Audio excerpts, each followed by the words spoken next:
to recognize the best dressed, best looking senator in the room right now.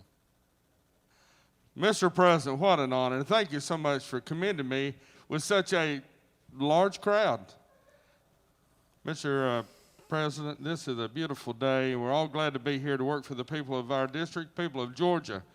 Don't have much to say about... Answer to prayer.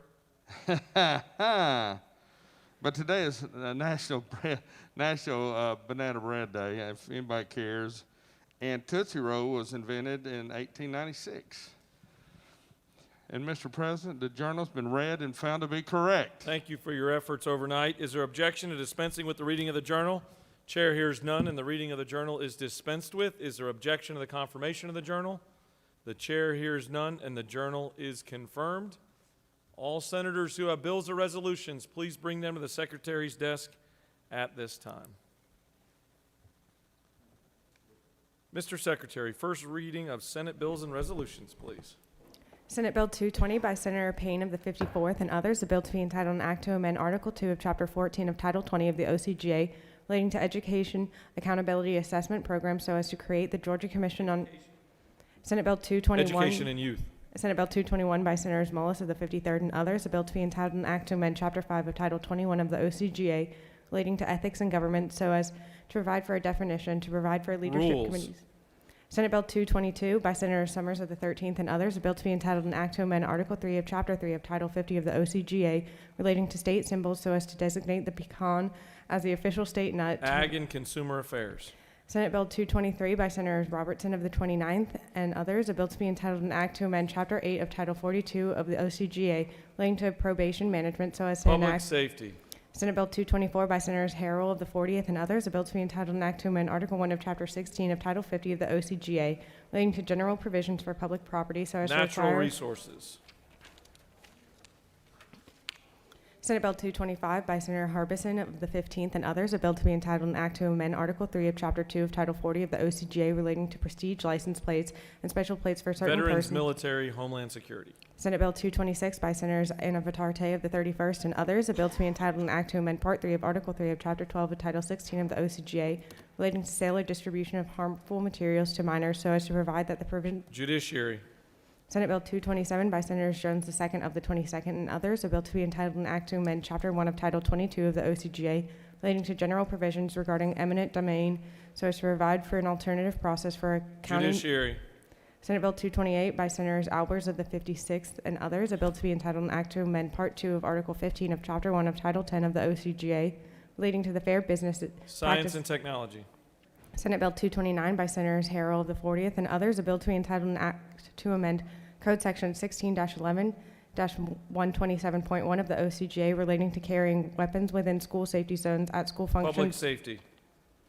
Senate Bill 230 by Senators Jordan of the 6th and others, a bill to be entitled an act to amend Part 1 of Article 2 of Chapter 8 of Title 12 of the OCGA relating to general provisions relative to solid waste management so as to provide for the commission. Natural Resources. Senate Bill 231 by Senators Anna Vitarte of the 31st and others, a bill to be entitled an act to amend Chapter 2 of Title 20 of the OCGA relating to elementary and secondary education so as to provide for a pilot program. Education and Youth. Senate Bill 232 by Senators Harbin of the 16th and others, a bill to be entitled an act to amend Chapter 2 of Title 21 of the OCGA relating to primaries and elections generally so as to require unique barcodes on individual absentee ballots to revise provisions Ethics. regarding.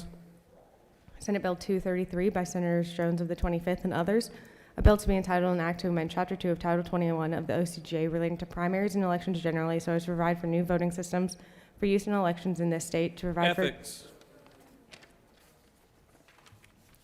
Senate Bill 234 by Senators Kennedy of the 18th and others, a bill to be entitled an act to amend Title 9 of the OCGA relating to civil practice so as to provide for uniform law governing mediation and participants in mediation, to provide for definitions, to provide Judiciary.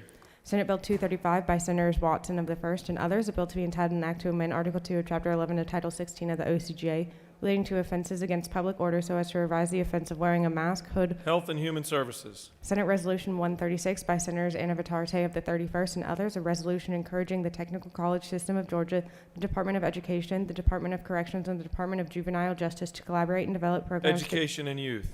Senate Resolution 138 by Senators James of the 35th and others, a resolution honoring Mr. Henry Hank Lewis Aaron and dedicating a road in his memory. And Transportation. this completes the order, Mr. President. First reading of House bills and resolutions, please. House Bill 98 by Representative Lumsden of the 12th and others, a bill to be entitled an act to amend Title 50 of the OCGA relating to state government so as to provide conditions for meeting and public hearings to be held by teleconference. Science and technology.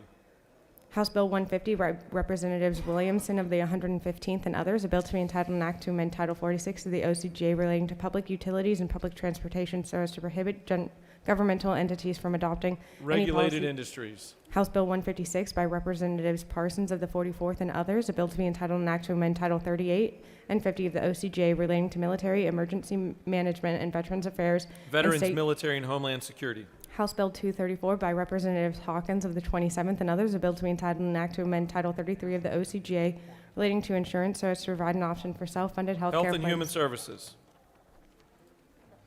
House Bill 268 by Representatives Werkheiser of the 157th and others, a bill to be entitled an act to amend Chapter 28 of Title 43 of the OCGA relating to occupational therapists so as Health to and Human revise. Services. House Bill 237 by Representatives Ballinger of the 23rd and others, a bill to be entitled an act to amend Article 3 of Chapter 4 of Title 3 of the OCGA relating to local authorization regulations for manufacturers. Regulated industries. Just as a clarification, that was House Bill 273.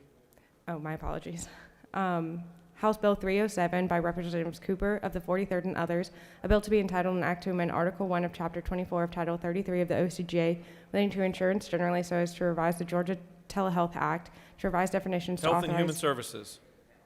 House Bill 362 by Representatives Rhodes of the 120th and others, a bill to be entitled an act to amend Code Section 12-2-2 of the OCGA relating to Natural environmental. resources. This completes the order, Mr. President. Mr. Secretary, first, will you please read reports of standing committees? Mr. President, the Senate Committee on Education and Youth has had under consideration the following legislation and has instructed me to report the same back to the Senate with the following recommendation. Senate Bill 47, due pass by substitute. Senate Bill 66, due pass by substitute.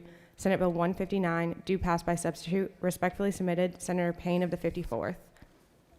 Mr. President, the Senate Committee on Ethics has had under consideration the following legislation and has instructed me to report the same back to the Senate with the following recommendation. Senate Bill 93, due pass. Senate Bill 141, due pass by substitute. Senate Resolution 100, due pass. Respectfully submitted, Senator Burns of the 23rd.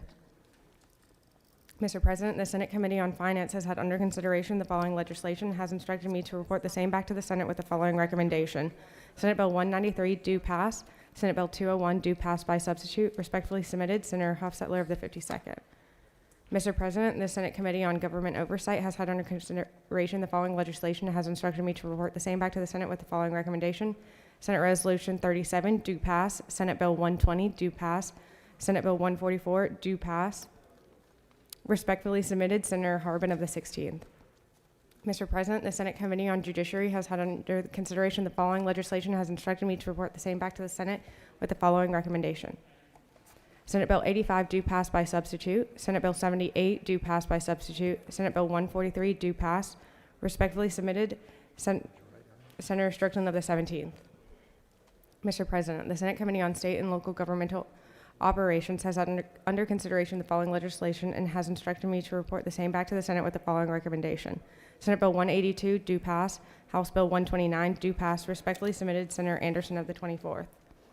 Mr. President, the Senate Committee on Veterans, Military, and Homeland Security has had under consideration the following legislation and has instructed me to report the same back to the Senate with the following recommendation. Senate Bill 96, due pass. House Bill 105, due pass. Respectfully submitted, Senator Kirkpatrick of the 32nd. This completes the order, Mr. President. Mr. Secretary, will you please read bills and resolutions for the second time? Senate Bill 157 by Senator Calvert of the 46th and others, Fair Business Practice Acts of 1975, Deceptive Practice of Musical Performance Group Advertising, Prohibit.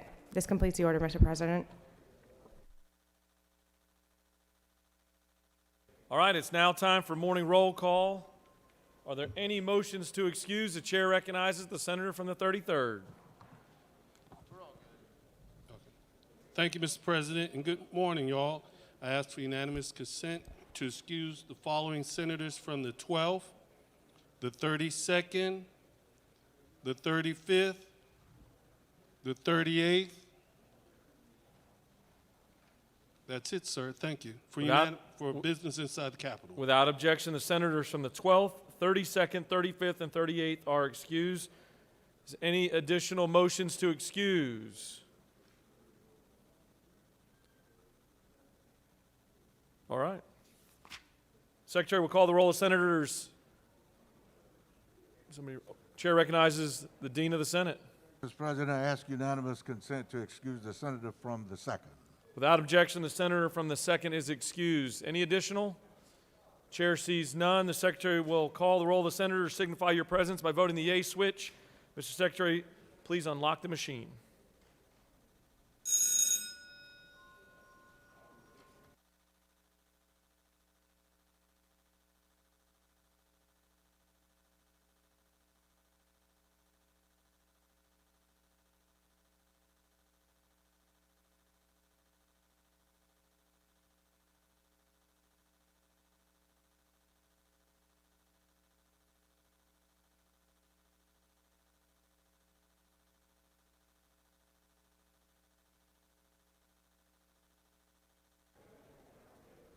Have all senators voted your presence?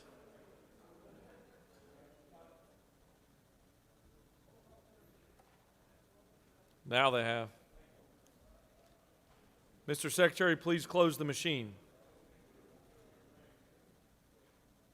It's now time for a morning devotional, and I'd ask that all senators please take your seats and cease all audible conversations. Doorkeepers, please secure the chamber at this time.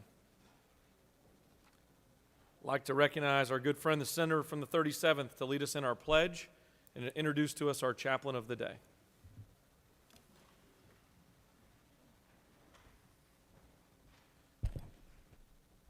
Join me, if you will, in honoring the flag of our nation. I pledge allegiance to the flag of the United States of America and to the republic for which it stands, one nation, under God, indivisible, with liberty and justice for all. And now the Georgia flag. I pledge allegiance to the Georgia flag, the principles for which it stands, wisdom, justice, and moderation. It's my pleasure to introduce to you this morning a man that's made a great impact in West Cobb County. He's built on a firm foundation that one of our dear friends who was just recently called home, Reverend Mike Stevens, who was a founding pastor of Burnt Hickory Baptist Church, was there since the inception. Mike was very instrumental in the county. And his ministry went far beyond the county. Mike was involved in international ministries. But Matt has been on staff since 2001. He graduated from West Georgia. He graduated from Liberty University. I could tell you all the things he's done, but I can tell you most importantly, his heart is dedicated solely to the proclamation of the gospel. Matt has a long history of serving other people. But through the ministry of Jesus Christ, he has brought light in the midst of darkness. He's brought hope in the midst of despair. He's brought direction on the path of uncertainty, and he's brought comfort in the time of sorrow. He's been a great pastor, a great friend, and a great minister. Please make Matt welcome. Matt Petty.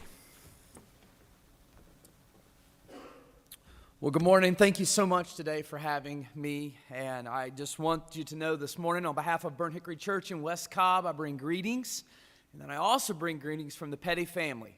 At minimum, as far as I can go back, at least 8 generations of Pettys have been in Georgia. Before that, we were too poor to be counted, so we're really not sure past that point. But thank you, Senator Tippins. I express my appreciation to you for having me, this body, for having me this morning, and also for all of you guys. I just wanted to say before I read a passage this morning that I know it seems like sometimes in the public service that what we get to do does not go noticed, but I guarantee you from people like me that we appreciate how you fight for our people, how you fight for our state, and how you lead with integrity. And may God bless your decisions for His glory and for the betterment of Georgia. as what you will be deciding today. I want to just give you a brief word of encouragement today. I want to just bring up a conversation from two different people in Scripture that I believe that, especially in the moments that we're in, leading in unprecedented times and in question times, that I think you'll find incredibly relevant. One of them is from the Old Testament, one of them is from the New Testament. The Old Testament would be a message from a man named King Solomon. King Solomon was a public servant. He was a king. He was a ruler. And as soon as he took charge, stepping into his father's footsteps, King David, I want to read a word and a prayer that he had, that he was praying that he would be a ruler of integrity. Listen to what he said in 1 Kings, verse 3. It says, "Now, Lord my God, may you have made your servant king in place of my father David, but I am only a little child." He wasn't a little child, but he was in his leading. And he said, "And sometimes I do not know how to carry out my duties." Now, I don't bring a charge that you don't know how to carry out your duties, but I would say in the last year, there's been lots of decisions that have never been made before by all of us. And listen to what he says. "So, Lord, here's my prayer. Give your servant a discerning heart to govern your people and to distinguish between right and wrong. For who is able to govern this great people of yours?" Now watch the result of this prayer that he prayed. The Lord was pleased that Solomon asked this.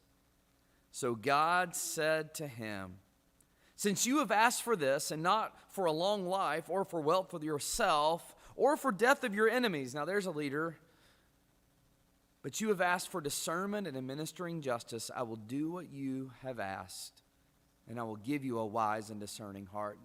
That's an incredible prayer for a servant leader in a room just like this, to pray for a discerning heart, to pray for a leading heart, to pray for a heart that connects justice with peace, with love, and with leadership, from the wisest man that walked in the Old Testament.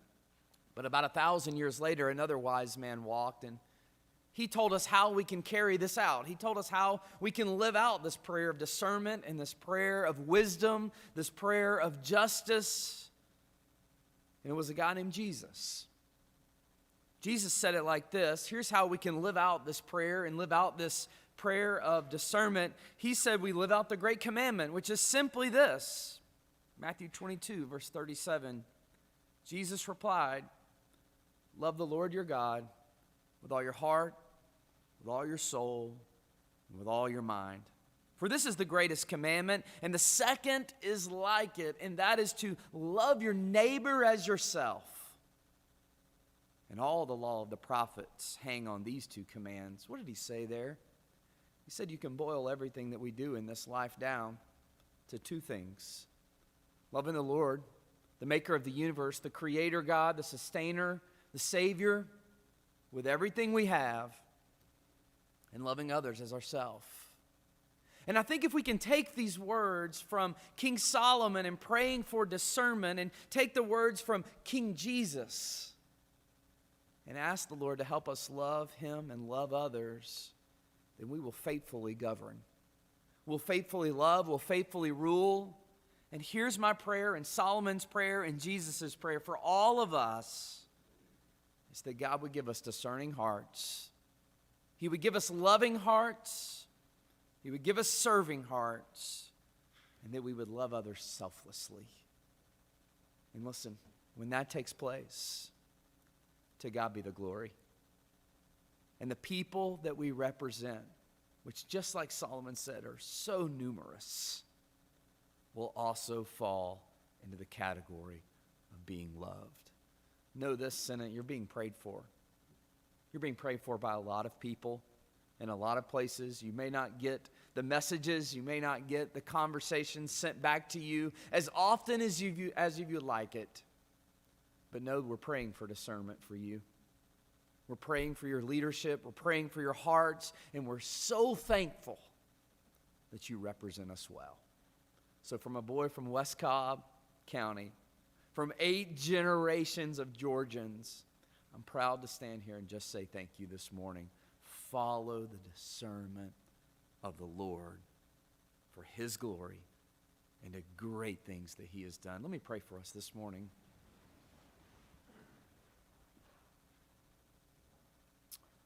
Lord Jesus, today, as we stand in this place of leadership, as we're following on the footsteps of so many for so many years, Lord, let our prayer be the prayer of King Solomon, God.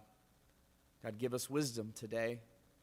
Give us discernment today. Give us love for you today. And give us love for others and how we rule. Lord Jesus, I pray that the message of our heart would be a message that you would have us to have today, Lord Jesus. And it's in your holy name. Amen and amen. Thank you for having me.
Senate will come back to order. Are there any unanimous consents?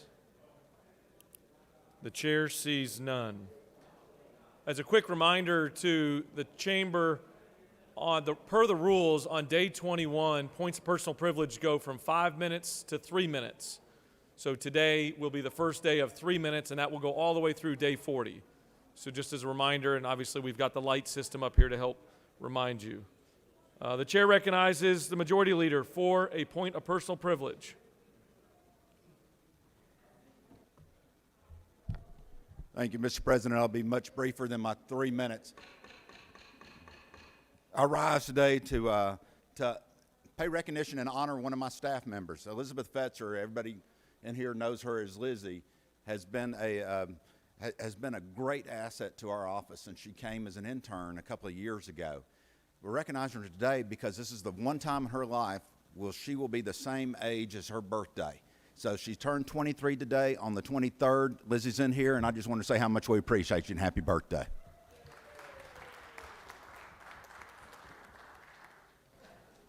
Chair recognizes the Dean of the Senate for a point of personal privilege.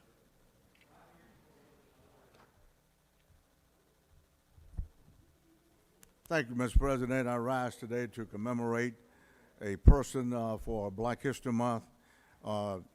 Major Capers was born August 25th, 1937, a South Carolina native, sharecropper, Jim Crow era. He later moved to Baltimore, Maryland, where he would meet the love of his life, wife Dottie, and decided to enlist in the Marines.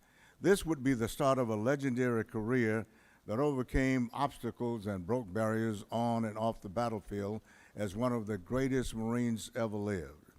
While serving, he would be selected to join the elite Force Recon Marine Unit, where he excelled, breaking training records, participating in 64 long-range reconnaissance patrols, and 5 major campaigns in Vietnam. He was a natural leader and father figure to Team Broad-Minded, a specialized group of Force Recon Marines. Capers and Team Broad-Minded were routinely selected to go on the most dangerous and clandestine missions in the era of Vietnam. Missions included a POW rescue ordered by President Johnson, amphibious assault in the DMZ, recovery of a B-57 rumored to have a nuclear bomb on board, and search and destroy patrols in Phu Loc in Vietnam. A soft-spoken man, his commendations offer an inspiring view of his heroism and self-sacrifice. Nominated for the Medal of Honor, he has been awarded the Silver Star, 2 Bronze Stars, and Combat V, 3 Purple Hearts, Battle Stars, Navy Commendation Medal, and etc. As an African American, his achievements included being the first African American to command a Marine Recon company and the first enlisted African American Marine officer to receive a battlefield commission. In the fall of 1967, while recovering from combat injuries, Major James Capers was selected to represent the U.S. Marines in a national recruiting campaign. He was the first African American to be so honored. Following Vietnam, Capers participated in many Cold War covert operations as field agent in Eastern Europe and Africa. Details of these operations remain classified even to today. In 2010, Major Capers Jr. was one of 14 members inducted into the inaugural class of the U.S. Special Operations Command Hall of Honor, headquartered at MacDill Air Force Base. Capers currently resides in North Carolina and continues to be part of the Special Operations community.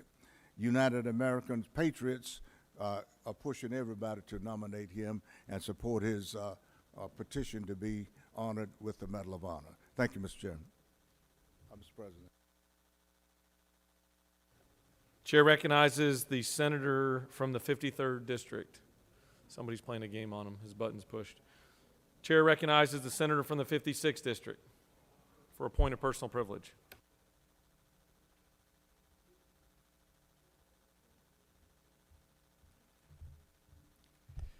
Thank you, Mr. President.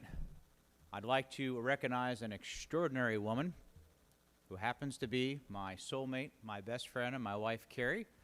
Today is our 28th wedding anniversary. We have spent the past many years celebrating our anniversary when we're in legislative session, and I know that she is always doing great stuff at our home, raising our two boys, a wonderful mother, wonderful friend, and I'm just so thankful for my wife, Carrie, and happy anniversary, sweetie. Thank you, I read. Chair recognizes the senator from the 32nd for a point of personal privilege.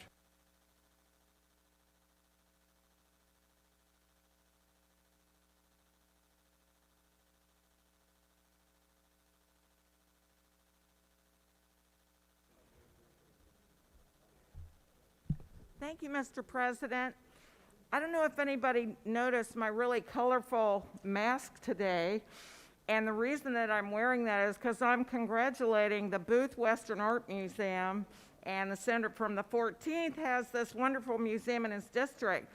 Saturday night, they had their virtual gala to raise funds for the museum. And as you know, all of our museums are struggling right now because of the pandemic. So this was very important.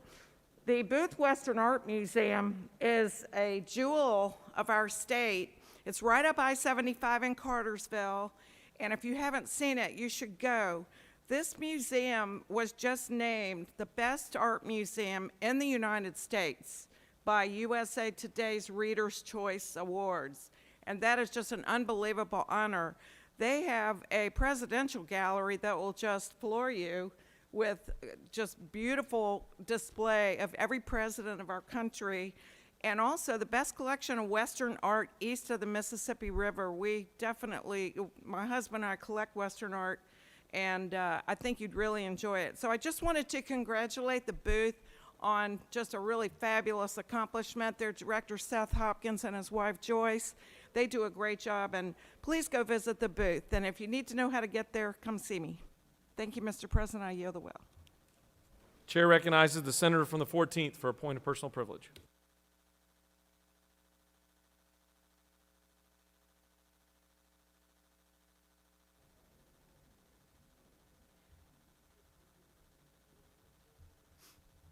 Thank you, Mr. President. I appreciate the senator talking about our museums up in Bartow County. There's several of them to come up and see. But I rise today in a time right now where we're talking about defunding police and we're talking about the challenges we have first responders. I rise to recognize the first responders and law enforcement we have in our state. As I come down 75 each morning, just yesterday and the day before, I noticed 4 different accidents between our home and 285. A car ablaze, 1 car sideways, a semi sideways, all within those realms.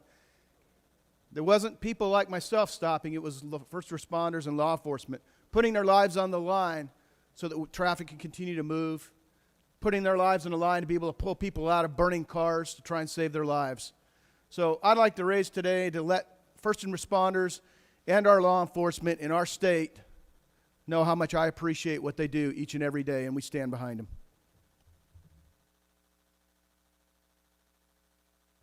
Chair recognizes the senator from the 6th for a point of personal privilege.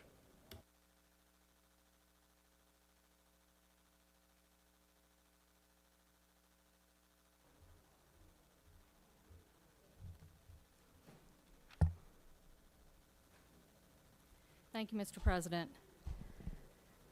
Today is my daughter's birthday, and my beautiful baby girl is 12, and I am so thankful that she is healthy. You know, nothing really prepares you for motherhood. It's been said it's like having your heart walking around outside of your body forever. And as your child grows, you're not able to protect them because the world can be really unkind. But for black and brown men, the world can be deadly. Which brings me to why I stand today. 1 year ago, on February 23rd, Ahmaud Arbery was hunted in broad daylight and murdered while jogging in the middle of the day on a Monday afternoon. I will never forget watching the video of his murder. It literally took my breath away. And all I could think is that poor young man, he must have been terrified he was someone's son. He was a beloved young man. And no one can look at that video and justify the actions of those three men. But someone with power did just that. And the system that is supposed to guard against this type of prosecutorial misconduct, guard against the culture of corruption, failed this young man's family. And to be clear, if that video had not been made public, there would not be a bipartisan effort to repeal the citizens' arrest law, a law rooted in violence and slavery. If that video had not been made public, we wouldn't have passed the hate crimes bill last year. And while these are meaningful and necessary reforms, there has not been a reckoning as to what happened after Ahmaud was murdered on February 23rd, a year ago today. Why was George Barnhart appointed by the AG to take over the case after the local DA recused? Why did he ignore video evidence and try to prevent its disclosure to the public? Why did it take the release of a video to get him off the case? And then we had to have the GBI come in, per the governor, just to get these men arrested. At the time, there were calls for investigations into these failures, bipartisan calls. But a year has passed, and there are still no answers. The system failed this young man's family. There would have been no justice. But we cannot. It has to be our obligation, our duty to shine the light on each of the failures, to hold people to account. Because if we don't identify and rectify what went wrong, the situation will repeat and justice will be denied again and again. We cannot, we must not let that happen. I yield the well. Chair recognizes the minority leader for a point of personal privilege.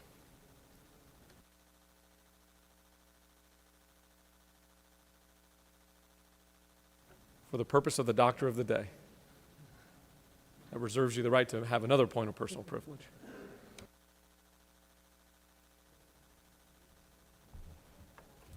Thank you, Mr. President. Good morning, colleagues. I am here to introduce you to the doctor of the day. Dr. Latifa Watford serves as Chief of Behavioral Health for the Southeast Permanente Medical Group, the medical group that provides care for Kaiser Permanente of Georgia members.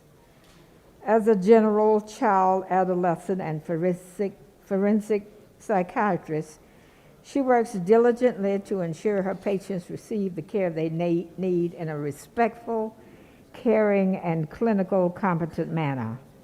A passionate advocate for access to mental health care and reducing the stigma around mental health. She works closely with her colleagues to educate patients and provide them the tools to heal and move forward in their lives in a healthy manner, while also encouraging them to take an active role in developing and implementing appropriate coping skills. She believes in the importance of treating the entire body, the entire person, mind, and spirit, and encourages all her patients to be active in their self-care, take time to appreciate and celebrate the small things, and laugh. She received her medical degree from the Morehouse School of Medicine and completed residency training in pediatrics and general psychiatry, as well as a fellowship in child adolescent at Indiana University. She also completed a forensic psychiatry fellowship at Emory University. She joined Kaiser Permanente in 2012 and primarily sees patients at the Gwinnett KP Medical Office. An avid reader and traveler when not working, Dr. Watford enjoys taking trips with her family and learning about different cultures and different locations. So if you need medical services, please visit Dr. Watford at the nurses station on the second floor. Thank you, Mr. President. I yield well. Thank you, Senator. Chair recognizes the senator from the 40th for a point of personal privilege.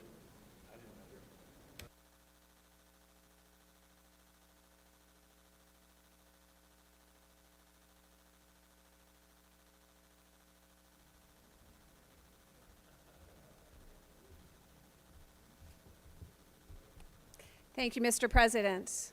Gentlemen and ladies of the Senate, we are all here to do one thing for our constituents, to solve problems. They elect us to fix all kinds of real-world issues that affect their everyday lives. This session, one issue seems to be dominating our attention. That issue is voting. We do have some issues with our voting system. It's not perfect, but the solutions we're seeing proposed by the majority party aren't addressing the real problems. They're addressing a perception of a problem about voter fraud that our Secretary of State, our Lieutenant Governor, our Governor, and multiple courts have all told us do not exist. Real problems do require legislation. Perception problems require leadership. They require leaders to tell the truth that there was no widespread voter fraud. If we were solving real voting problems, we might think about voters like Susan, who is 59 and disabled and never received her absentee ballot, so she was unable to vote last election.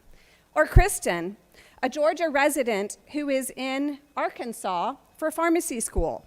She had the same problem when she found out she would not receive her absentee ballot in time. So you know what she did? She booked a last-minute flight back home to Georgia so she could vote in person. Susan and Kristen are not alone. This was an issue for literally thousands of people this past election. Or we might listen to our poll workers and poll watchers. I have friends who have been both, and they tell me that their number one issue that they saw on election day was people showing up to the wrong precinct. They're confused about the difference between early voting locations and their assigned precinct. These are real problems that can be fixed by legislation. Let's fix these problems. And if we're not going to solve the real voting problem, let's not create new ones. Voter identification is important, but when we leave out 200,000 Georgians that don't have photo IDs, we're creating problems instead of solving them. Let's not overburden our already cash-strapped local elections offices by requiring them to count ballots without breaks because we just want our results sooner. Besides voting, we have so many other real problems to solve, like people waiting months for unemployment checks, or people having trouble booking vaccine appointments, or businesses that are having trouble accessing the Paycheck Protection Program. We have so many important problems to solve. We simply don't have time to fix those that don't exist. Thank you, Mr. President. I yield the well. Chair recognizes the senator from the 31st for a point of personal privilege.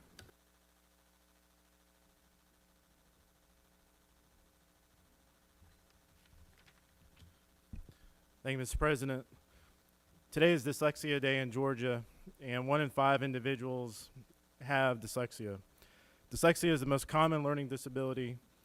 80% of individuals with a learning disability have dyslexia. Individuals with dyslexia may have a weakness in decoding, reading fluency, but are often surrounded by a sea of strengths in reasoning, problem solving, concept formation, critical thinking, and vocabulary. It is abundantly fitting and proper to draw attention to the profound educational impact of dyslexia on education and the lives of countless children, adults, and students in the state of Georgia. We cannot stop at awareness about dyslexia, but must focus on intervention, real intervention. Based on current models of how school systems support students with dyslexia, success is determined by if parents have the capacity to provide out-of-school tutoring. So many students in our schools with dyslexia success should not be based solely on parent tutoring support. This is ultimately a civil rights issue for those that have the knowledge and the capacity to get this outside support. I believe with 28 senators signing Senate Resolution 95 that brings Dyslexia Day to us today, that we can finally get something done in the state. Mr. President, I yield the well.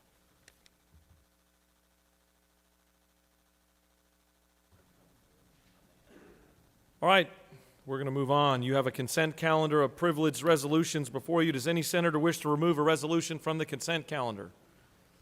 The chair sees none. Is there objection to the adoption of the resolutions on the consent calendar? The chair hears none, and the resolutions on the consent calendar are adopted. Are there any motions to withdraw and commit?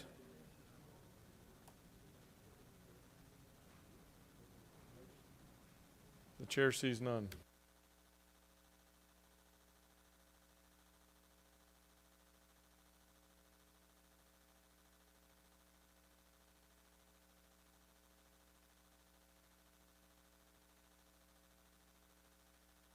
Chair recognizes the majority leader for a motion.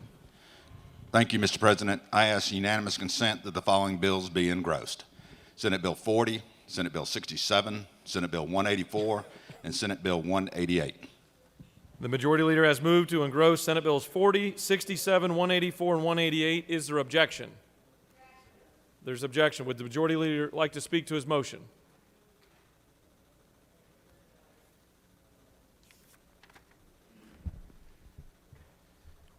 Thank you, Mr. President, members of the body. I feel like I do this fairly often. Ethics bills and finance bills are traditionally engrossed and when they come to the floor. So this is not a new precedent. So I got asked the question earlier, where is that in our rules? It is not in our rules. It's our precedent.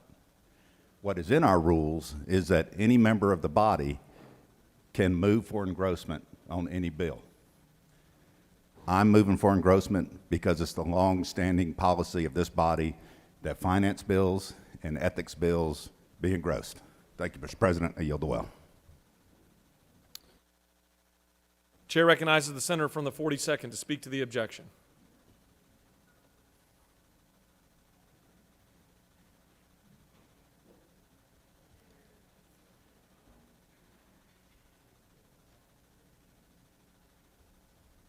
Thank you, Mr. President. There are a couple things that arose in speaking to my elections director, for example, and that I think might need some tweaking in a couple of these bills where I think the intent is really good, and with a little improvement, I'd be able to support them. Unfortunately, now they're coming the way they are, and we can't have that discussion and try to improve them and get it across in a better form to the House. So that's why engrossment is not always a good idea when legitimate things have been raised that the body might say, oh yeah, actually that is a really good point and we could just go ahead and fix it now. Now we're stripped of that ability. And so that's why I'm going to vote against engrossment and ask you to join me. Thank you, Mr. President. I yield the well. Does any other senator wish to speak for or against the motion to engross? Chair sees none. The questions on the motion from the majority leader to engross Senate Bills 40, 67, 184, and 188. All those in favor of the motion to engross will vote yea. Opposed, nay. The secretary will unlock the machine.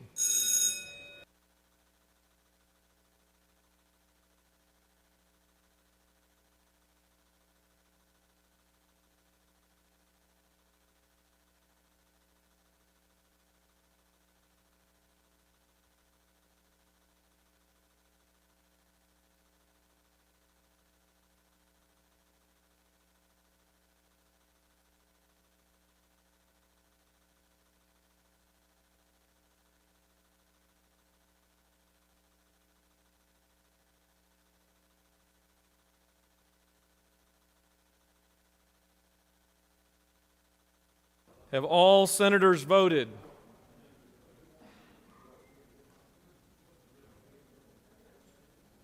Have all senators voted?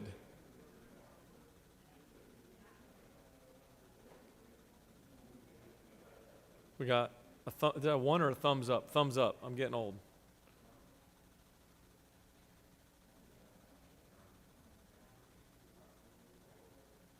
All right, Mr. Secretary, please close the machine. On the motion, the ayes are 32, the nays are 18, and Senate Bills 40, 67, 184, and 188 are engrossed. All right, we're now moving on to the rules calendar. Mr. Secretary, can you please read the caption of Senate Bill 67?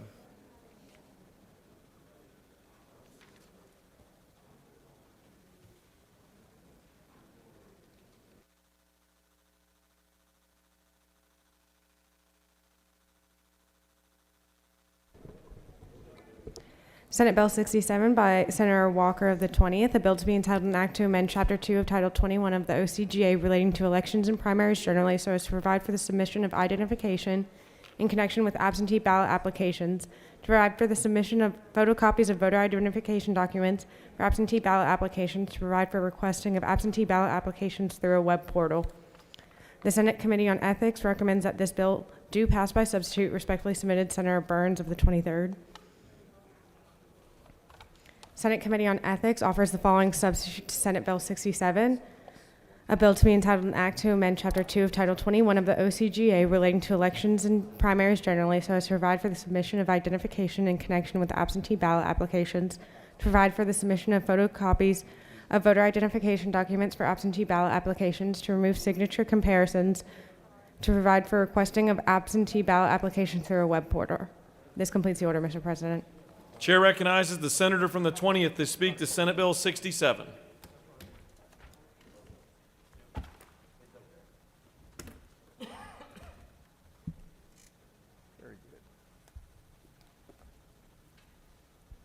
Good morning, colleagues. I bring to you this morning Senate Bill 67, which is part of the Lieutenant Governor's Common Sense Election Reform Package. I think we would all agree that free, fair, and secure elections are the bedrock of our democracy, and that the public's confidence in election integrity is critical to our system of government and the future of this country. Senate Bill 67 addresses voter identification required when requesting an absentee ballot by mail and permits in code the ability of the Georgia Secretary of State to continue to maintain a web portal by which an elector can request an absentee ballot that the Secretary of State established under the authority granted during the public health state of emergency. Historically, we've had about 5% of our votes cast by absentee ballot through the mail. But due to the pandemic in 2020 and massive grassroots efforts by various partisan and nonpartisan groups, the November 2020 election saw this percentage rise to 25% roughly of the votes cast. And that's just over 1.3 million ballots. Going forward, I expect this practice to continue as elector habits have likely been permanently altered. This dramatic shift in the method people choose to vote makes it necessary for us to modernize our process to adapt to this shift in order to maintain ballot security. So what we had in 2020 is you had, of course, the 3 weeks of early in-person voting. You were able to request a ballot through the Secretary of State's portal, an absentee ballot, and vote by mail, or you could mail in a written ballot request and vote by mail, or you could email in a ballot request to your County Board of Elections. Under the portal, you have to put in your Georgia driver's license number or your state-issued Department of Driver Services ID number and your date of birth and your address. That's all that's required to get a ballot through the portal. If you wanted to mail in a ballot request, you don't provide that same information. You do not provide an ID number, a personal ID number. You sign it, or potentially a family member signs the ballot request, or your caregiver, if you're disabled, signs the ballot request. So you can see, and then of course if you vote in person, you actually show your ID to the poll worker when you vote in person. So you can see there's inconsistencies there. When you mail in a ballot request and you're trying to verify the elector is who they say they are, the poll workers are having to try to match the signature on the ballot request to the signature that's on the voter registration card or on file. Well, that's hard to do, first of all, because a lot of people register to vote when they get their driver's license number, and you sign your name on that little digital screen, and your signature oftentimes really doesn't look like your actual signature that you do on a daily basis. Or you could run into the situation where a family member mailed in the ballot request, which is totally legal, and so the signature would be a moot point in that case, or if a caregiver did it, or if you did it online. So the signature match is not a good way to verify who the voter is. So this bill, Senate Bill 67, would require you to put on the application your driver's license number, your Georgia driver's license number, or your Department of Driver Services ID number on the application. The Secretary of State's office and the county boards of election have that information on file. They can verify that unique personal identification number to what they have on file, and then send you your ballot. The second part of the bill codifies what we had established during the pandemic, during the public health crisis. It allows the Secretary of State to continue to maintain the web portal access for requesting a ballot. In the event that you do not have a driver's license or a personal ID number, there is a list of other types of ID that you can send in with your ballot request. You can send in a copy of your military ID, your passport, various other things. This bill does still comply with the Help America Vote Act, which is a federal law. It complies with that. But I want to be clear, the Secretary of State's office tells me that of the voter registration rolls, on the rolls, 97% of Georgia's registered voters have either a Georgia driver's license number or a state-issued ID number, 97%. So that leaves 3% that do not. This bill provides for that, but if you have 25% of the people electing to vote by mail or electing to vote absentee, so it's only 25% of that 3%. There's all kind of ways. A personal ID is free from the Department of Driver Services. You can, of course, if you don't have a copy machine, that issue's been brought up. You can use your smartphone, take a picture of your ID and a picture of your ballot request, and email that in to your Board of Elections. You can get somebody to carry you to the library to make a copy.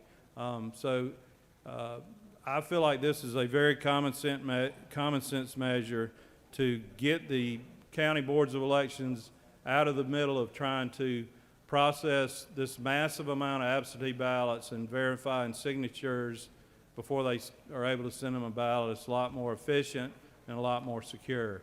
With that, Mr. President, if there are any questions, I'll be glad to try to answer them. Chair recognizes the Rules Chairman for a question. Thank you, Mr. President. Senator Yield.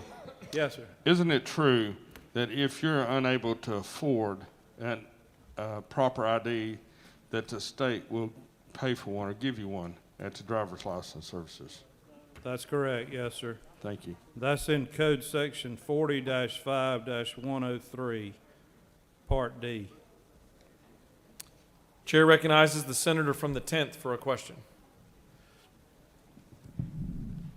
Thank you, Mr. President. Would the senator yield? Yes, sir. Senator, I'm trying to kind of understand some of the provisions in the bill, and I see that the Secretary of State's office has been directed to create a portal. Is that correct? They weren't directed to do it.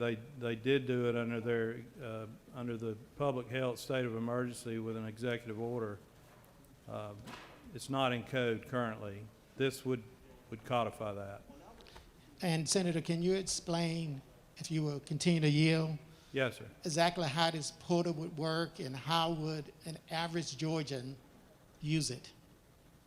So it already exists.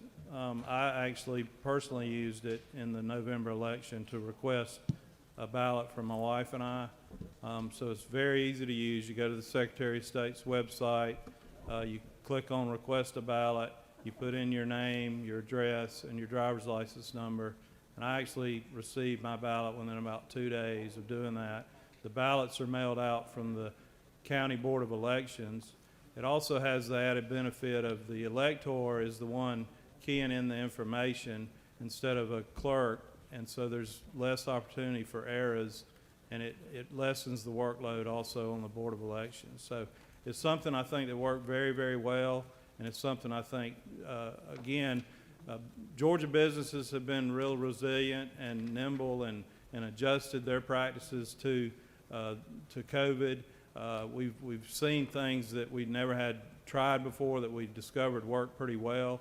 This is a case where something we had to do because of COVID ends up being very convenient and a good process, and we want to continue allowing the Georgia voters to have that option. Again, you've got a multitude of options if you want to vote. You can wait and vote on Election Day if you'd like to. A lot of people prefer to do that. But if you want to vote in advance, this is an easy way to get your ballot. Senator, thank you for that explanation. 2 issues. How would that process work with the added requirement of a photo ID?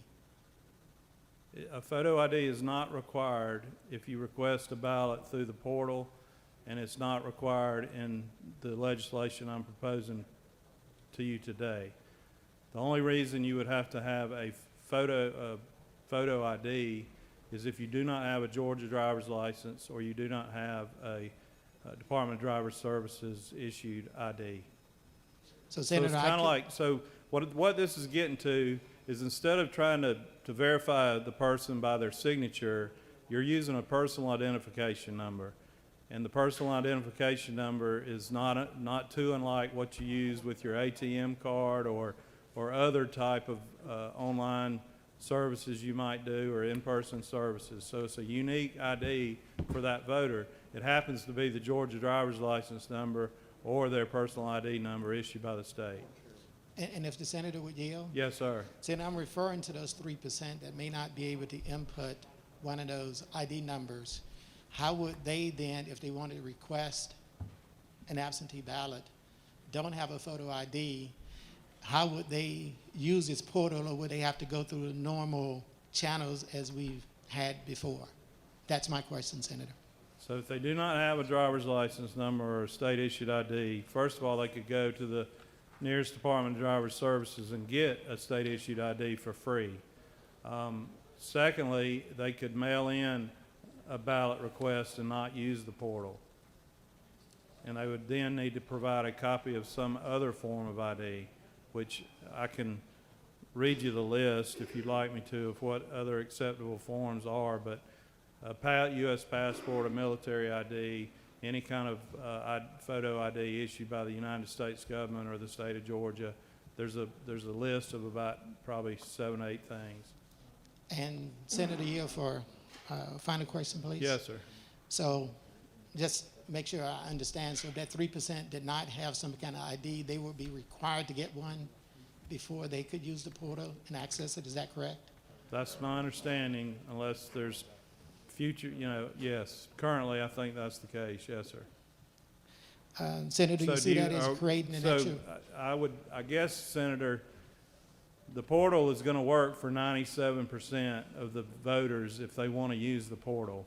The 3%, I don't think we need to do away with the portal because it's very convenient and efficient. I don't think we need to do away with the portal just because 3% haven't gotten an ID.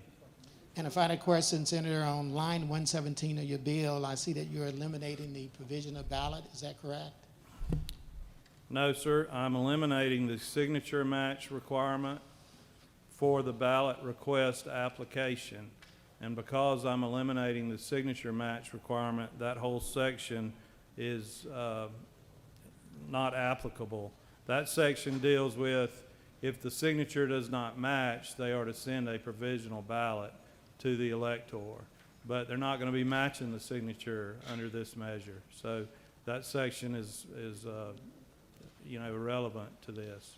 And Senator, I'm speaking to the 3% that you said do not have this ID. How would they vote? So they can vote in person. They can go down and vote early in person, or they can vote on election day in person. If they want to vote by mail, they can include a copy of one of the acceptable forms of identification with their ballot application. They can do that through the mail, or they can do that through an email. And I'm sorry, Senator, because that just brings up another question. I said it was the last, it really wasn't. But if you're eliminating this provision, starting on line 17 for that signature match, is that problematic for those who may not have an ID? Are you referring to line 117 or 118? 117 through 125, all of those that you deleted in this legislation. It really And goes state on your to question 130. again, because I think I've answered it a couple of times I'm speaking already. on but- behalf of that 3% that you stated do not have an ID. And I'm trying to understand what kind of hurdles that 3% would jump through in order to be able to, one, access an absentee ballot, and two, to vote with signature match since you've eliminated. I don't understand how I haven't already answered that, but again, they can go down to the Board of Elections for 3 weeks and vote early in person. That's one way those 3% can vote. And the vast majority of them, that's how they vote, based on our, the patterns we've seen. Normally only 5% decide to vote through the mail. This past year, it jumped up to 25%, but still, that's a pretty small percentage. So 75% of that 3%, if they vote, they're going to vote in person. Not all the 3% even vote. I'm just saying on the registration rolls, 97% have a Georgia-issued ID number. That's why this is a good way to verify identity, because it captures the vast, vast majority. That 3%, they probably, maybe they don't even vote.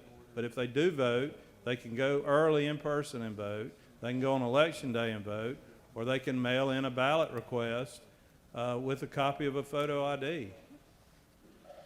Senator, thank you for your responses. Thank you. Does the senator continue to yield? No, sir, I don't. Is there any more questions? I think I've worked this to death, really, but I yield the well. I'd ask for your favor. Thank you. Senator has yielded the well. Chair recognizes the senator from the 41st to speak to the measure.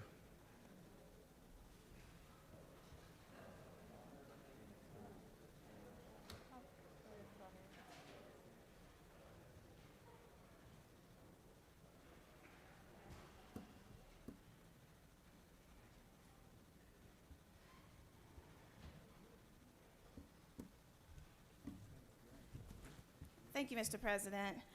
I rise to speak in opposition to this bill for really just one simple reason, which I think we could have fixed if we hadn't engrossed it. Lines 56 through 59 have been taken out. They've been removed. And it's the provision that allows, as the senator from the 20th actually talked about, it allows a caregiver to be able to sign on behalf of someone who cannot sign for themselves. So the senator from the 20th talked about that provision, but in fact it has been removed from this code. And so I stand on behalf of the thousands of Georgia citizens who require a caregiver or someone else who is not related to them to fill out their absentee ballots on their behalf. And the last thing that I will say is that the senator from the 20th suggests that an ID from DDS is free. However, according to the code, Article 1 of Chapter 5 of Title 40 of our official code, in fact, if you are a pauper, if you are poor, an ID costs you $5. So it is not free in order to get an ID. I yield the well. Chair recognizes the senator from the 9th to speak to the measure.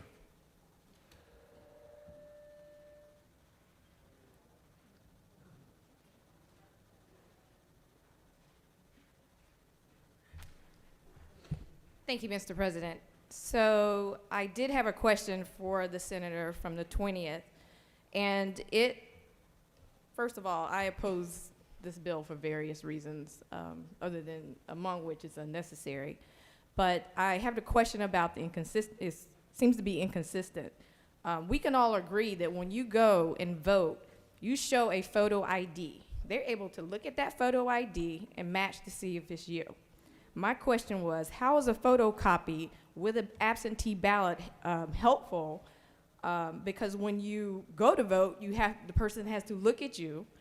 You know, the poll worker has to look at you, verify your ID that is you. So how is this verifying? How is this fixing the inconsistency? It would be impossible to determine via a photocopy or, you know, something that you are mailing in or uploading that is the actual person that is sending it in. You can't match the faces. So this just seems inconsistent and irrelevant. The other question that I had is, as we're talking about modernizing, and I was trying to get clear, are they able to upload that voter ID from the Secretary of State's website? How it states in the bill, this is for first-time voters. A lot of these first-time voters are kids. They are using technology, and we're asking them to photocopy, you know, send in a photocopy. So I think you did kind of clarify that it can be at the discretion of the county boards where they can, you know, take a snapshot and maybe send that in. But my question is, are we going to have that capability on the Secretary of State's website? Because that seems to be an easy way to do it, and it puts us, you know, going forward, not backwards. This is the age of technology, and we're talking photocopies. I yield the will. Chair recognizes the senator from the 6th to speak to Senate Bill 67.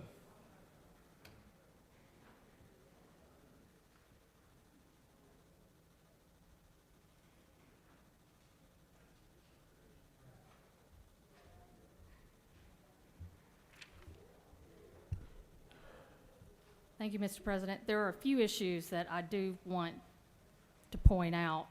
I'm unsure why we are taking out the signature match altogether now. If the purpose of this bill is to increase security, why not leave it in? Indeed, the states that have moved to complete vote-by-mail programs use signature match systems themselves. But they've strengthened them, and they've actually used technology to make them more accurate. So I'm not sure why we're saying that we want security and we're trying to move in that direction and then actually strip out one of the ways that we've been able to secure the vote in the past. Also, with respect to subsection F that was stricken out, not only is it a problem with respect to having caregivers aid those that are disabled apply for absentee ballots, as the senator from the 41st indicated, but there's also an issue with respect to fraud, right? Like, we want to know the identity of people who are helping folks fill out applications for ballots, don't we? I mean, that was the whole situation in North Carolina with ballot harvesting to some extent. So it's like we've actually taken out a couple of sections in this code that actually were there specifically for security and to make sure that the vote was secure. So I'm not quite sure. It's kind of like, yeah, we're going to do this to make things more secure and add more burden, but at the same time, we're going to take out what we've been using for years and not, you know, and not leave it in.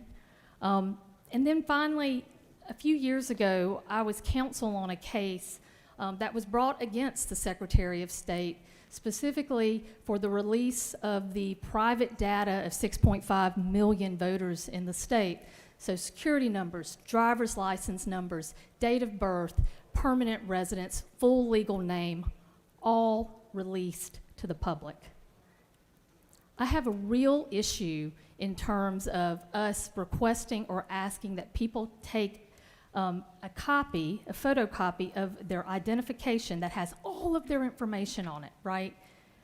And then sending it through the mail to the local elections office. There's nothing in this bill that actually addresses the protections that would need to be in place with respect to voter and consumer identifying information. And based on the way the state and other government actors have dealt with our personal information in the past, I would say that this is incredibly problematic. I yield the well. Senator, you have questions? She yields the well. Chair recognizes the senator from the 26th to speak to the measure.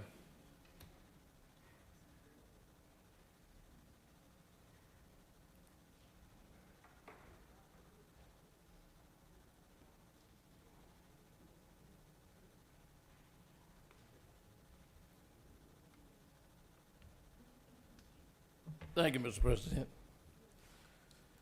Ladies and gentlemen of the Senate, I'm a lot older than most of you, but the gentleman from the 15th, gentleman from the 24th, the gentleman from the 23rd, and the minority leader, we have age on us. And the young lady from the 3rd. Y'all know what happened back during the day. Let's make no mistake about what this bill is about.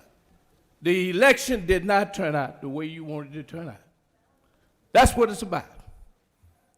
When you talk about ID match, the absentee ballot, the signature goes into the county board of elections. They cross it if you got a driver's license or any other records they have, and if they have a question, then they call you and send you an official document asking you to come in to verify. Now, I'm a blues singer, and I like rhythm and blues. And 2 songs go with what you're doing. One by the Isley Brothers, Here We Go Again. And one by Teddy Pendergrass that said, wake up everybody, there's no more sleeping in bed, no more backward thinking, time for thinking ahead. And let me tell you what you're doing. And I'm surprised that the gentleman that came down here to speak on behalf of this bill, especially where you're from. Especially where you're from. You know, from Perry to Byron, Georgia, there are folks who don't have ways of transportation to get into places. They got to pay somebody. But what this bill reminds me of, you know, you got a car, and you got a rearview mirror in the car, and the rearview mirror tells you where you're coming from. And if you don't know where you're coming from, how you know where you're going? But it reminds me of the election of 1876, when President Grant was supposed to run for a 3rd term, and he wouldn't run. And they had the Republican convention, and they were trying to find somebody to run. Had a guy by the name of Blaine, but they didn't think he could win. And they went and got Governor Rutherford Hayes out of Ohio. And for the Democrats, it was a guy by the name of Samuel J. Tilden from New York. And Tilden was beating Hayes by 260,000 popular votes. And what happened? In Washington, D.C., there was a hotel owned by a black man by the name of Wormley. And Hayes was losing the race, one of the closest presidential elections. That's where we have the Electoral College now. They formed a commission back then. And it was Florida, Louisiana, and South Carolina. And prior to then, South Carolina was more populated by blacks than whites. And yes, we were in the halls of Congress. And what happened, Hayes went to a black man's hotel and cut a deal with the southern states. And they pulled out the federal troops. And when they pulled out the federal troops, in his inaugural speech, Hayes said that it's time to let the South run the government. And when they did that, they put out federal troops. And that's when we had Jim Crow and folks got lynched. In South Carolina, I had a group called the Red Shirts. And they were supposed to till them. And they created ballots. And folks were voting on it, didn't know what they were voting on. They gave Tillman the majority of the votes in South Carolina. Now, I would be negligent in my duties representing the 26th Senatorial District to go for this malarkey. That's what it is. But not only what you're doing, you're getting ready to spend state money to fight. Because we're going to fight. Folks voted in the election. A lot of us voted against Trump. And a lot of folks that look like you voted against Trump. And here we're going to perpetuate this big lie, fraud. If the Secretary of State hadn't recorded what Trump said, Trump lied on him too. He got no problem lying. I just tell you, sad to come down here all these years when you can walk up on the fourth floor on the high side of the gallery and you can look at the history of Georgia and those of us of color, how we've been elected. Now, it's amazing.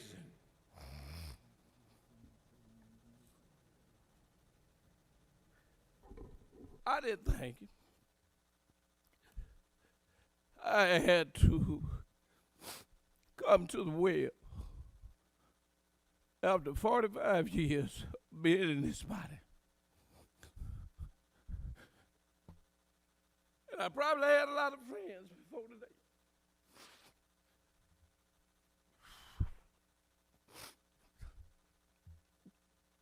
But I want to tell you, we're going to fight. There's no question about what's going to happen. And you're going to spend taxpayers' money trying to defend it. As I go back home and I look in that mirror and see where I came from,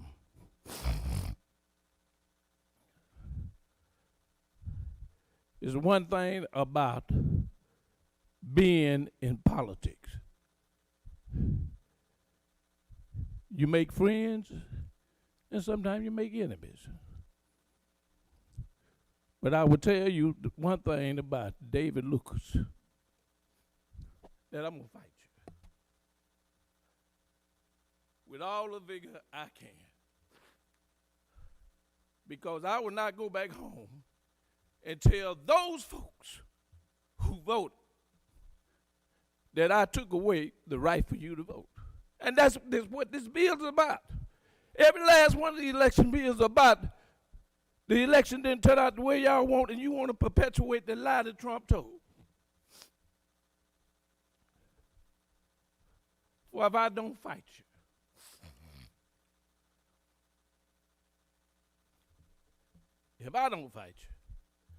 I hope my tongue cleave to the top of my mouth.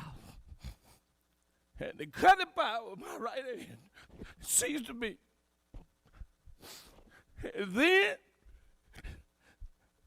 that's when we'll know the true words of what Martin Luther King said. Free at last, free at last. Thank God about it. We're free at last.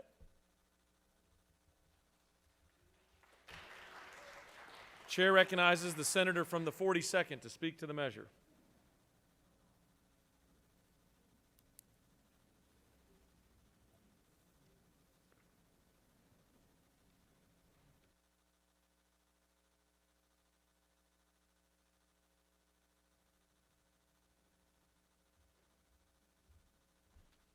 President, I wanted to raise a somewhat small issue, but it could be impactful. And I was trying to get an answer to this, but was unable to ask a question of the author. What we need to figure out is whether expired Georgia driver's licenses would be permissible for for putting the number in on the application. And the reason we need to know that is that's not in 212417 C. It is in 212417 A1, but that is not referenced in this bill. So it's unclear to me if we then disallow expired driver's licenses from serving as the proper form of ID. And if we do, that actually is a huge problem as it relates to our permanent absentee rollover list. So I just wanted to flag that. Another issue that I think we should have cleared up and allowed for perhaps an amendment to make that clear. But of course, we are not permitted to amend this bill. I'm happy to yield for any questions. You have no questions. Thank you. Yield the well. Chair recognizes the senator from the 20th to close debate.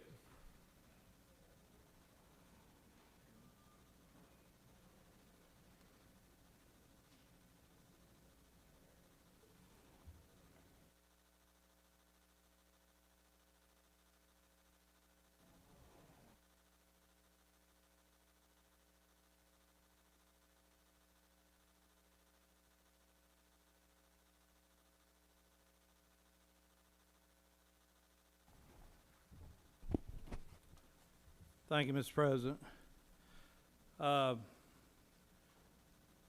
First of all, I want to say what deep affection I have for the senator from the 26th.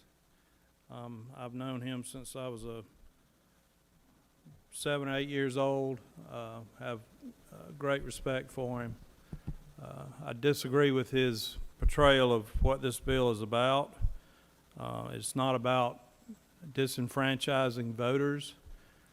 It's not about overly burdening the electorate. It is about efficiency and security and election integrity and allowing the Georgia public to have confidence in the vote. A few things that were brought up that I want to address. Lines 56 through 59 were struck because this measure gets away from the signature match requirement. So an elector that is unable to fill out or sign their own application, they shall make their mark with a witness. That's just not necessary under this measure. I don't know how you would really match somebody's mark anyway, but because we're doing away with the signature match requirement, that's not necessary anymore. It does not in any way prevent a person that is disabled from submitting a ballot application, just like any other voter could under this measure. I want to make sure that I'm clear that current Georgia code provides for a free, no cost, I don't know how else to say it, no charge personal identification. If you look in Code Section 40-5-103, paragraph D, little d, the department shall not be authorized to collect a fee for an identification card from a person who swears under oath that it is they need the ID to be able to vote in a primary or election in Georgia, or who provides evidence that he or she is registered to vote. So there's no charge for a voter ID. Again, this just is a common sense measure to adjust our current process for requesting an absentee ballot, not casting the ballot, requesting an absentee ballot to reflect the web portal that works so well, and to get the Board of Election people out of the middle of trying to verify elections when they received over 1,300,000 absentee ballots. I mean, so it's an efficiency measure and a security measure. It is not about disenfranchising anybody. Thank you very much. I yield the well. What purpose does the senator from the 10th rise? President. State your inquiry. Mr. President, isn't it true that this body is not in the business of disenfranchising voters? And admittedly, the author of this legislation has already said that 3% would be disenfranchised. It's for each and every member to discern. Do you agree with that, Mr. President? It's for each and every member to discern. Do you have additional parliamentary inquiries? I do, Mr. President. I understand it's for each and every member to discern. But what I see, the data that I heard from the author of this bill from the 20th stated 3%, but I know in the Black and Latino community, that percent is much higher than 3%. It could be as high as 10 to 15%. So my inquiry, Mr. President, isn't this bill directed toward Black and Latino voters, and effectively this bill would suppress their vote and not allow them the opportunity to vote or to request that absentee ballot, which was very effective in the most recent It's the chair's elections. thought that that's not the intent of the measure, but each and every member can make that determination. Thank you, Mr. President. Thank you. For what purpose does the senator from the 20th rise? Parliamentary inquiry. State your inquiry. Mr. President, it is not true that I forgot to clarify the question on an expired driver's license. An expired Georgia driver's license number would satisfy the requirements of requesting an absentee ballot under this bill. Thank you for clarifying the senator from the 42nd question. All right. The question's on the adoption of the committee substitute. Is there objection to adoption of the committee substitute? Chair hears none, and the committee substitute is adopted. Is there objection to agreeing to the report of the committee which is favorable to the passage of the bill? The chair hears none. The report of the committee is agreed to. Is there objection to the main question being ordered? The chair hears none, and the main question is ordered. Questions on the passage of the bill by substitute. All those in favor of the bill vote yea. Opposed, nay. The secretary will unlock the machine.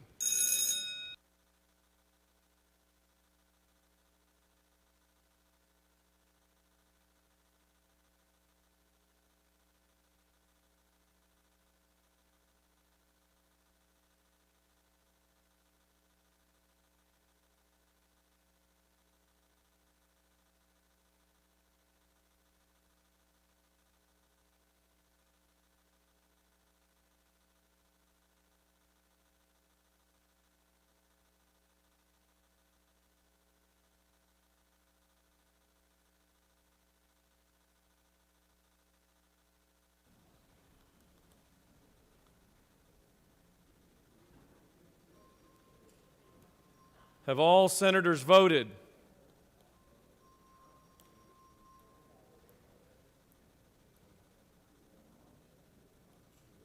Mr. Secretary, please close the machine. On the passage of the bill, the yeas are 35 and the nays are 18. This bill, having received the requisite constitutional majority, is therefore passed by substitute.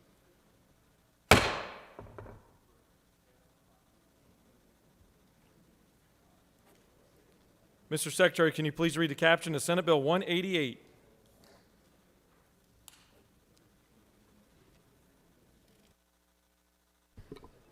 Senate Bill 188 by Senator Cowsert of the 46th and others, a bill to be entitled an act to amend Chapter 2 of Title 21 of the OCGA relating to elections and primaries generally so as to provide for an election results reporting system to be established and maintained by the Secretary of State. The Senate Committee on Ethics recommends that this bill do pass. Respectfully submitted, Senator Burns of the 23rd. This completes the order, Mr. President. Chair recognizes the senator from the 46th to speak to Senate Bill 188.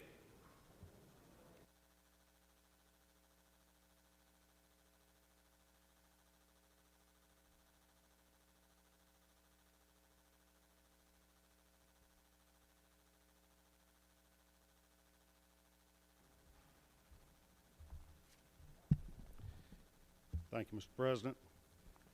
Ladies and gentlemen of the Senate, it's a pleasure to be here with you today to talk about this important issue for Georgia. I'd like to thank the President of the Senate for allowing me to presents this bill to you that he fully supports. I'd like to thank our President Pro Tem, who's second signer, Majority Leader, who's third signer, and many other members who all agree that this provision will help instill public confidence in our election system. I don't know about the rest of you, but I have never received the number of constituent contacts, phone calls, emails, letters on any subject matter like I have after the election this fall. And there's really a crisis in confidence in the public on the validity and integrity of the election returns. Now, a lot of it might just be sour grapes, people unhappy that they lost. And that's democracy. You win some and you lose some.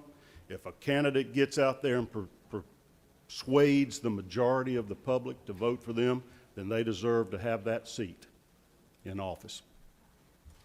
And the losing side better get out and work harder, get better candidates, vote more if they want to turn things around. We saw this some years ago when President Trump won. The minority party went crazy. Wasn't fair, unfair elections, et cetera, and you heard the same thing that now the majority party's hearing when people were unhappy with the results. In both cases, you had citizens that didn't trust the validity of the election returns. They couldn't believe them. And I just heard I enjoyed the senator from the 26's performance there about how horrible things were back in the day. I was really surprised to know, I knew he was older than some of us, as he said, but I didn't know he was around in 1876 for that election that he referenced. That shows how long back in history we've had these complaints. And you made some interesting remarks about the Jim Crow laws and voter suppression, particularly against African Americans in our past. But as you said, it's no more time for looking in the past, it's time for looking ahead. And if you look at these election results from this November and January, you're going to find the facts of the matter are that we just had the highest percentage of African Americans registered to vote that were eligible to register. We had the highest percentage of registered African American voters vote in history.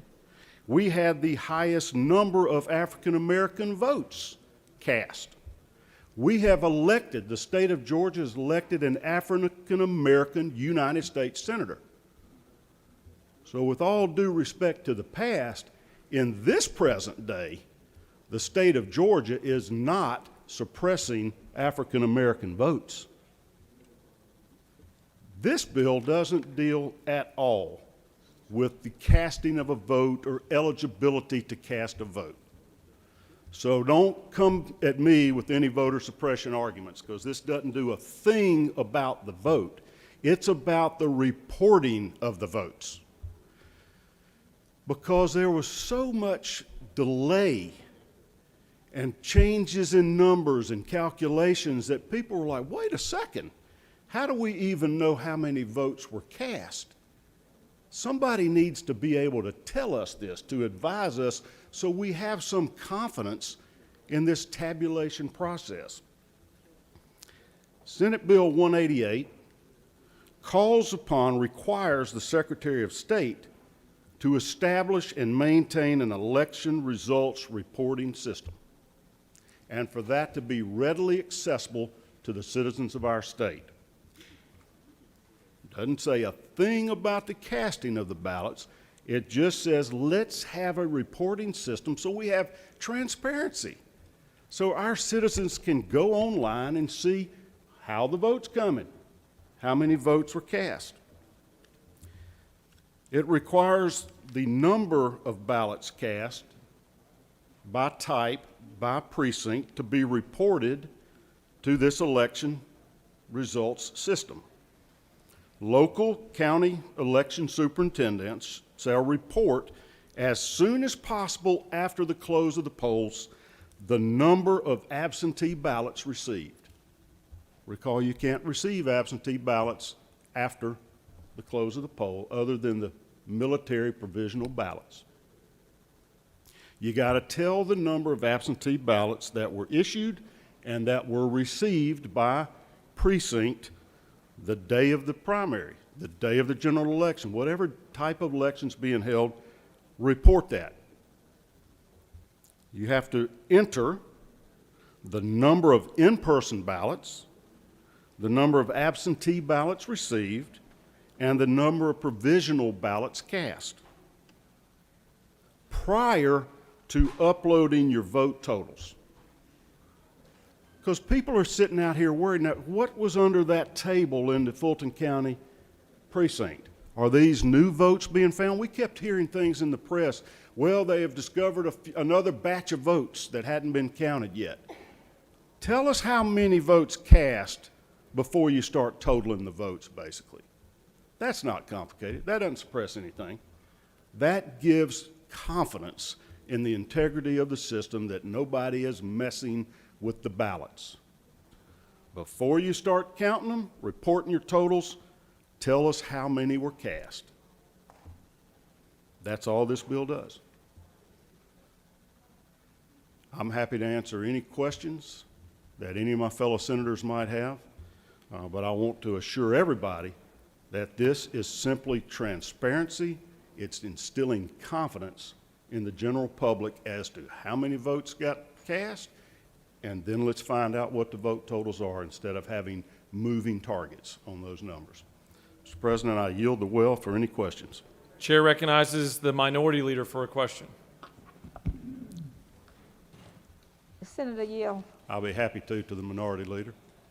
Senator, I know I've said to you before that we can all sit back and tell people what they should be doing and how to do them. But are there any extra resources for this work to go on?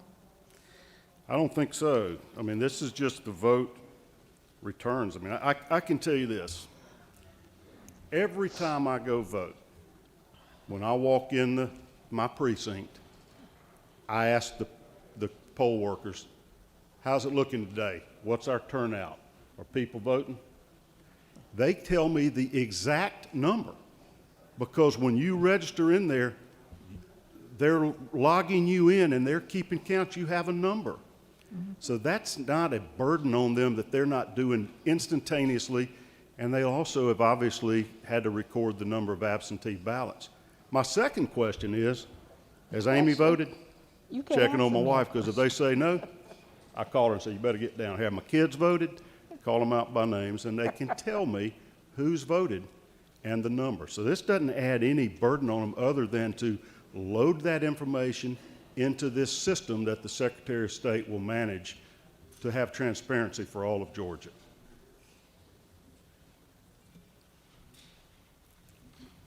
You continue to yield? I'll be happy to yield. Chair recognizes the senator from the 27th for a question. Thank you, Mr. President. Chairman, do you yield? I do yield. Thank you. I'm not a sharp attorney like you are, so I just want to put this in maybe elementary school terms and make sure I'm understanding what you're proposing that we do here. You're not proposing that we change anything with how people vote, where they vote, when they vote, who they vote for, how their vote is counted. Isn't it true that you are proposing that we establish... You're right. It doesn't change any of that. Do you further yield? I do. Isn't it true that you are essentially asking us to establish the denominator first? That's true. So we know how many total votes are outstanding, and then we count.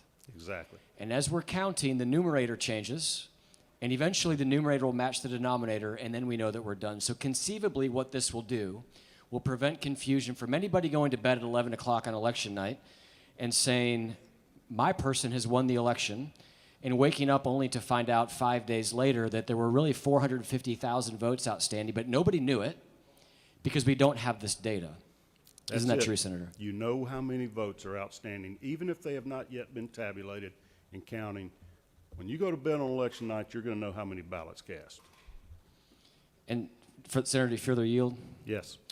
Isn't it true that the poll books, the process for checking in with in-person voting already has this information for us? To your point, the scanners have that number visibly that everybody sees. So really the only thing we're asking people to do is to establish the amount of absentee by mail votes that have come in, which frankly would be a good practice to be doing anyway. And if they do that ahead of time, like again, I think would be good practice, all that we're asking them to do is look at the absentee votes received that day, add that to the total, look at the people that voted in person that day, upload that information, and then they can begin to count.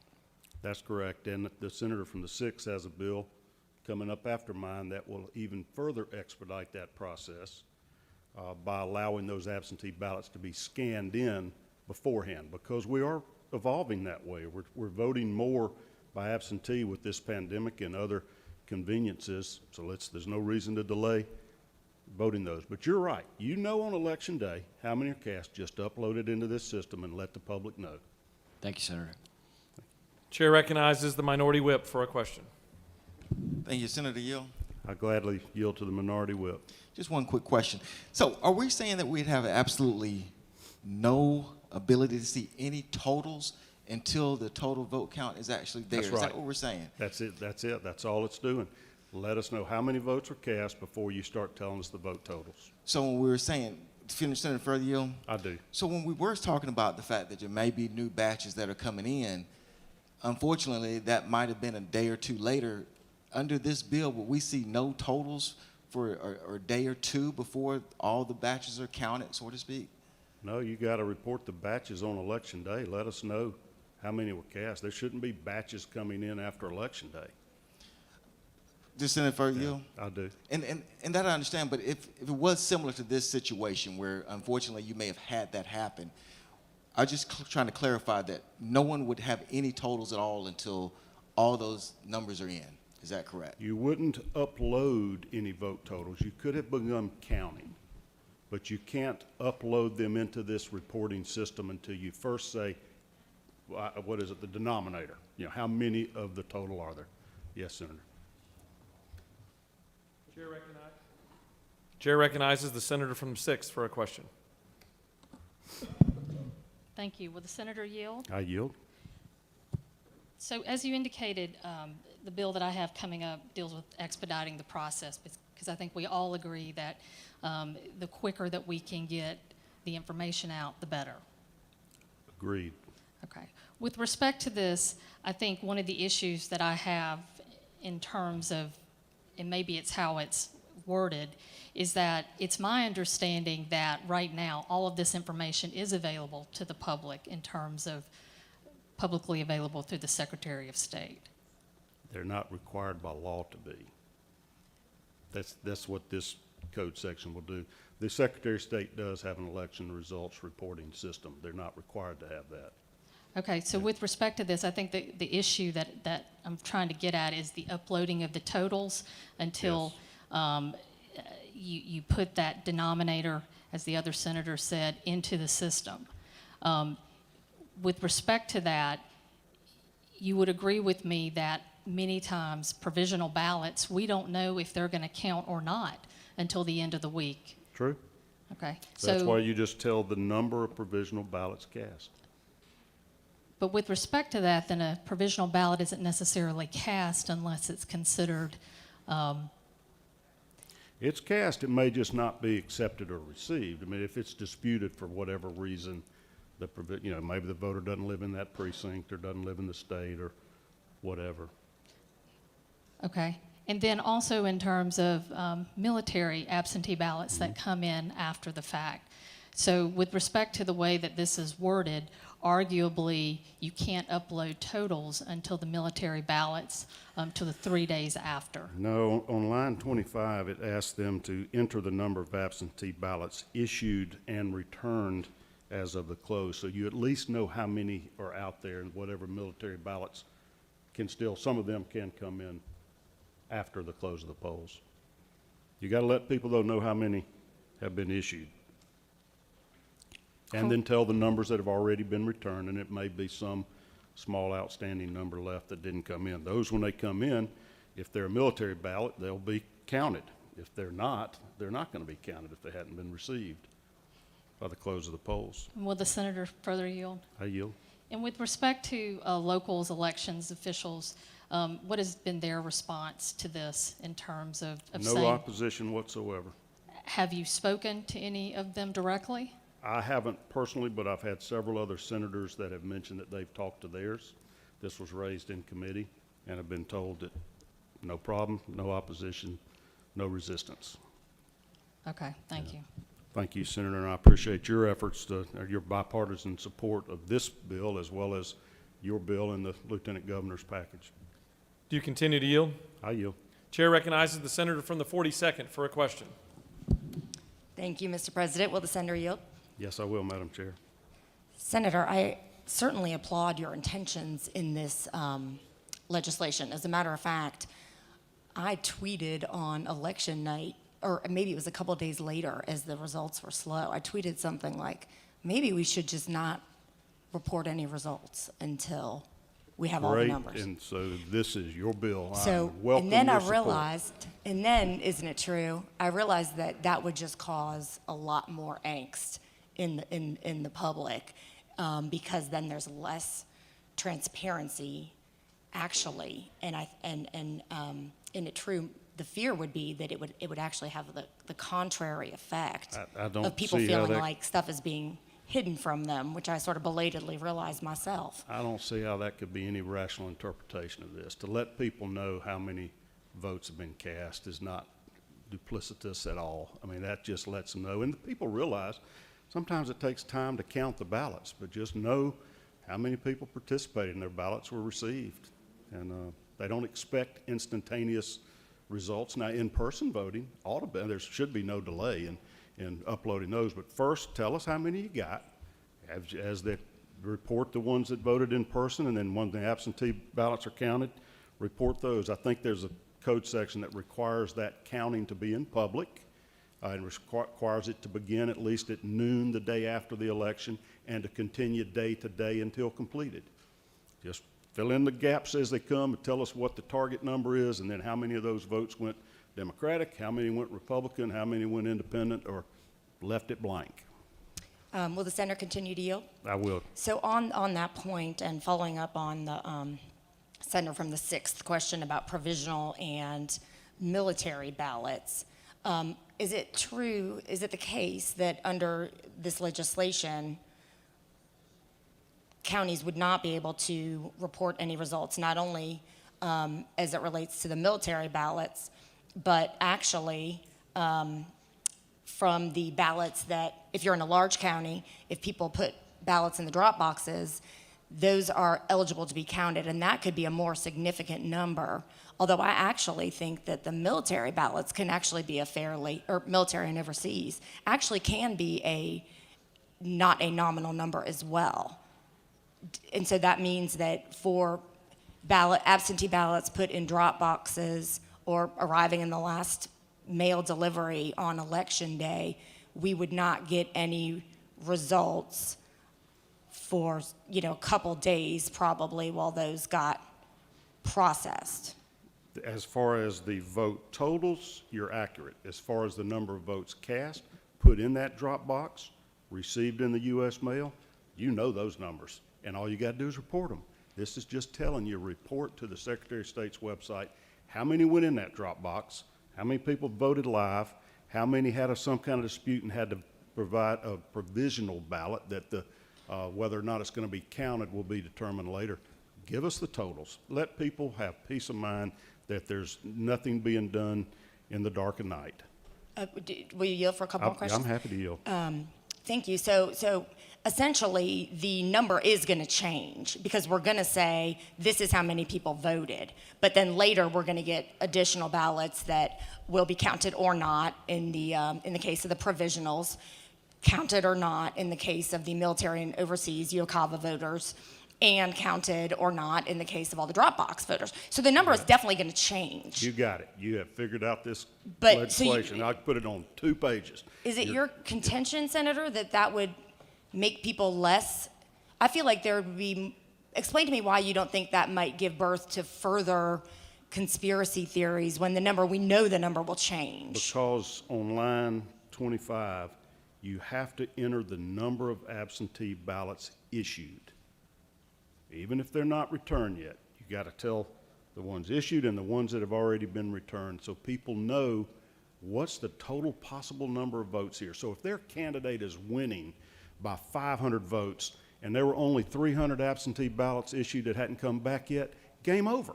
So people know that. And if there's more outstanding, then they're like, well, we're just going to have to hang in here and wait until whatever the time period by law allows those to be received and for the provisional ballots to be resolved to determine whether Okay. that person was up. I understand that. Yeah. Thank you for that. So you feel, you acknowledged, I believe, that this would delay getting any results for a while. No. That's the thing. It has to be, the number of ballots has to be reported the day of the election. That's a whole different, this is reporting. Now, what you're referring to, there could be delay in the counting of the votes, but this, it's not like you're having to wait to count votes, you know, beyond when you would ordinarily count them, because this number has to report it on election day, how many ballots cast. So there's no reason to delay the counting or tabulation of the votes. But even entering everything like you've got in C, that's a whole step that they don't have to do now. So certainly this would delay getting partial results because you would need to do all this, which you don't have to do right now, before you release any results. You're going to have already entered that data on election day. And you have to do that before you start releasing your vote totals. That's all this is making you do. But I mean, it it is will not delay it, complicated. right, Senator? No, I'm not going to agree to that. It Okay. doesn't delay anything beyond the time periods already provided by law. Okay, final Well, question. So okay. we're building a system that we do not currently have, correct? We're requiring it. I think the Secretary of State does have a vote report system because I've heard a lot of people, you know, complain about they weren't able to get through to it or the numbers weren't timely reported, et cetera. The Secretary of State's office has this, but we're going to require it, and we're going to require the local election superintendents to enter data into it, report data to this system that's open to all citizens of Georgia, so we have transparency in voting. My understanding, and please tell me if you think this is not correct or in question, is that the election night reporting system does not currently have this capability, so we would have to pay for upgrades to that system? I'm afraid you misunderstand that. That I don't have any information to support that contention. Okay, well, I've been told that several times, so I'm just curious how much that might cost the taxpayers. I don't have an answer for that. Thank you, I would Senator. imagine it'd be negligible. Thank you, Senator. Thank you. And Do I you appreciate continue to your yield? support. I'm happy to yield. Chair recognizes the senator from the 34th for a question. Thank you. Would the senator yield? I certainly do. And I think I just heard you clarify for me the intent of your bill. And my question was simply that your bill would not add additional revenue costs to the county nor the Secretary of State's office. I Is don't that think correct? it does. I don't think it adds a dime to it. It just seems to me, and I was sitting here, my light's been on for a while, and that I'm was my sorry. question. And based on that back and forth, I still wasn't clear, but it is Yeah. your testimony That that is it my should not belief that cost. it doesn't cost anything. It's All right. data that's already getting reported sooner or later Counties nor anyway. Secretary of State. That's Counties correct. nor, okay, thank you so Yeah. much. Thank you. Chair recognizes the senator from the 28th with a question. Thank you, Mr. President. Senator, do you yield? I yield. Senator, so I want to kind of tie Senate Bill 188 and Senate Bill 40 that we're going to do here shortly. And should Senate Bill 40 pass, and I do support that bill, we're going to allow our locals to start processing absentee ballots the second Monday prior to a primary election or runoff. Is that not true? That's true, roughly 10 days in advance. Okay, thank you. If you further yield. I yield.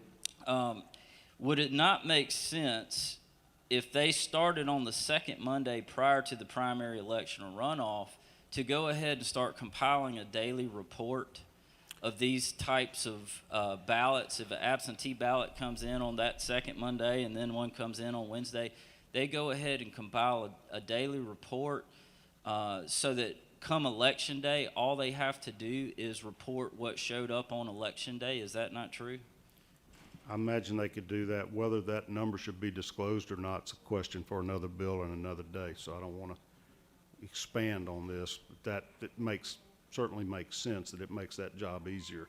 Whether they release the report of how many people have already voted or not, that's another policy decision.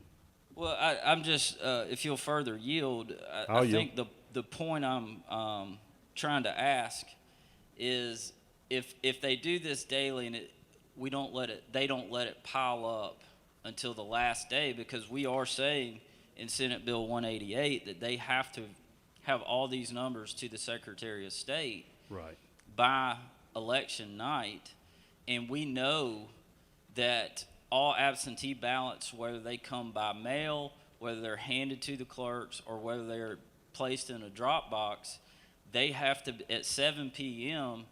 is the cutoff. You're right. I follow you, and that would expedite the process. Okay. And I'll also support Senate Bill 40, which I think will help that. Thank you. You have no more questions. Thank you, Mr. President. I yield the well, and I ask each and one of you to support this. I think it would be a good signal to the state of Georgia that we are working to clarify our system, make it transparent, instill confidence for both parties. So I strongly encourage bipartisan support. Thank you, Mr. President.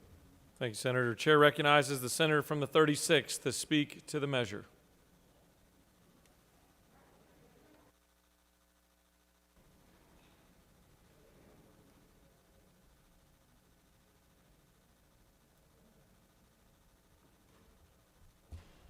Thank you, Mr. President. Colleagues, I hope to be brief, but I really feel compelled to come to the well. The bill that's just been presented by the author, his comments were full of statements like, I expect that, I would think so, I would imagine that'd be the case.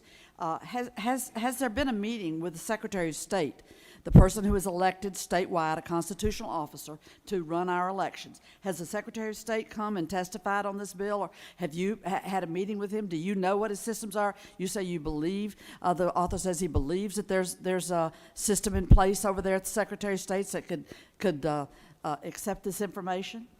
And then it's troubling if you don't have answers to those questions, if you're imagining and you're thinking and you think, surely it would be that way. No. What does the Secretary of State tell you that he has on hand right now? What's the system? Would it require upgrading? What would that cost? And to what purpose would we spend the money to do it when I hear it repeatedly from the majority party that, and it was said in the House proceedings on election bills as well, that a lot of people don't have confidence in our election system. Well, you know, the big lie got told here for a good 6 months, running up to the presidential election. The big lie got told from the White House and then spread out through the echo chamber of the right wing that if this president doesn't win re-election, this is a rigged election. Period. Paragraph. No further. No questions accepted. That is indubitably the case. If this president doesn't win the election, then it's been a rigged election. Every one of us who knows that this was not a rigged election, the votes were counted over and over and over, I believe 3 to 4 times, in this state. The president called down here and tried to get our Secretary of State to change the totals by 11,000 plus votes so that he could get enough votes to win Georgia. And that's I'm not making that up. I'm not imagining that. I'm not thinking that so. It was taped by our Secretary of State, and he released the tape because he expected that, in my opinion, that he might be misrepresented by the president about the nature of that call. And he was not the only election official down here that was called by that got the call from the White House about let's look around for some more votes, asking our election officials to figure out how to cook up a vote total to have him be able to put Georgia in the Trump column. Thankfully, our Secretary of State did not yield to that. But that big lie was told all the way up to January 6th, to the point of whipping up people to go into our capital and wage war. Lives lost. the hugest challenge to our democracy since the Civil War and secession, which was, by the way, about the same topic, and that is the ability of people of color and African American people to fully participate as equal citizens in our democracy. So when you all talk from the majority party about we've got to reassure people because they're thinking that there's something going wrong here, do you think about reassuring the African American voters of this state? We have a 33% black population in this state, the third highest in the nation. We are the state that's the home of Dr. Martin Luther King. We are the state that refused to seat Julian Bond when he got elected to the Georgia House because he opposed the Vietnam War. We have a lot of sins to atone for. So when we get up here and focus 30-some bills in this legislature on changing the voting laws, are we concerned? In your hearts, look into your hearts. Are you concerned about the message that you're sending to black citizens of this state? There's deep unease. There's deep unease about access to the ballot. We were the first state in the country in 2005, and a few of us were here then, to put in a photo ID. And we're always couching it that we're assuring the voters it's going to be a great new day and the vote's going to be safe and it's going to be honest and it's not going to be fraudulent. And they're relatively speaking, they're just virtually maybe 10 incidents or something that anybody's heard of voter fraud. That's not what's going on here. It was a big lie that got told, and I maintain that you continue to support the essence of that lie when you come with a raft of bills. And these are not the most onerous. We'll see worse. We see there's worse in the pipeline. But I just think we're challenged as leaders to take into account the history. We heard the senator from the 26th express his pain from a lifetime of having to battle for every inch that he gained in his ability to fully exercise his rights. We have the largest black caucus, maybe Mississippi's larger, in the nation. The Black Caucus, the legislative Black Caucus, is taking positions against these bills. And I just ask you to search your hearts about what damage you are doing when and my mailbox is flooded every day, and my phone calls and emails from people saying, please oppose these onerous voting laws, these voter suppression bills that are being passed in here. So when and let me just say one or two more things. I said it'd be short, and I'm sorry I'm not. But we say that we're sure these election boards in all 159 counties across the state, they can do this. Yeah, they can get this done on election day. Well, sure they can. They just do it, and they send it in, and it's done. You know, I believe truly in your hearts that we underfund the election process. It's fragile, it's underfunded, it's understaffed. It's 159 counties, each trying to get it together and pull off this thing, and we had the highest turnout ever of African American voters. We had exponential increase in Asian American voters. We had a huge turnout. Yay, isn't that great? But these election boards are slammed to the wall to keep up with all of this. They're underfunded and they're understaffed.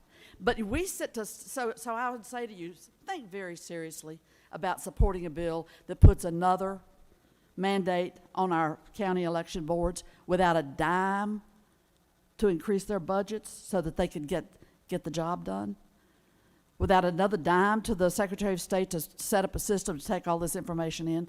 Think about all of that, and above all, what message are we sending Georgia when we have 30-plus voting bills that don't really cure the problem that the senator from the 40th pointed out, and that is it's leadership that reestablishes confidence in our system, not a raft of bills that frighten people to death that they're going to create, and in many cases they do create barriers to accessing the ballot. These are weighty questions. And again, as the senator from the 40th stated earlier in the well, we have a huge raft of challenges in our state. We're in the midst of a pandemic. We've lost 500,000 people in the country. Is this where we spend all our time and intentionality? Or do we get on with the business of covering people with access to health care, dealing with the pandemic, getting the vaccine out, funding public health, funding the election process? If you came with some bills to more richly fund our election process for the counties, that would be a real enhancement.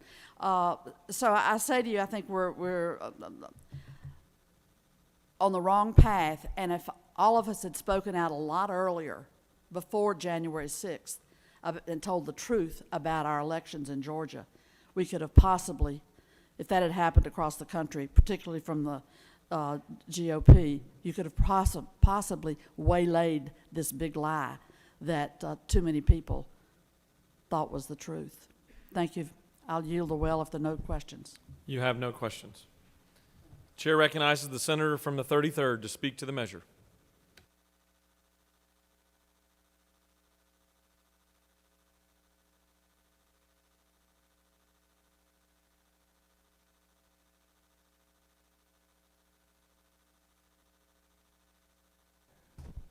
Thank you, Mr. President, my fellow senators, colleagues, friends, and y'all. I just want to caution us before we think about changing these election laws. You know, everybody's in a rush to try and change something that's been working well for a number of years. Kind of reminds me when I was stationed with the Air Force in Louisiana. Everybody thought they knew how to make gumbo. And you know what? When you have too many cooks making the stew doesn't taste that well at all. So I want to caution us about trying to make a mad rush to change all these voting bills, because everybody has a plan, but like Mike Tyson used to say, everybody has a plan until they get hit, and we don't know how we're going to reap what we sow with these bills and how it's going to hit us. So I want to encourage everybody to use caution about trying to change what's been working. Thank you, Mr. President. I yield the well. Thank you, Senator. Does any other senator wish to speak for or against Senate Bill 46? Senator wish to close. 188, sorry. He waives. Is there objection to agreeing to the report of the committee which is favorable to the passage of the bill? The chair hears none. The report of the committee is agreed to. Is there objection to the main question being ordered? The chair hears none and the main question is ordered. Questions on the passage of the bill. All those in favor vote yea. Opposed nay. The secretary will unlock the machine.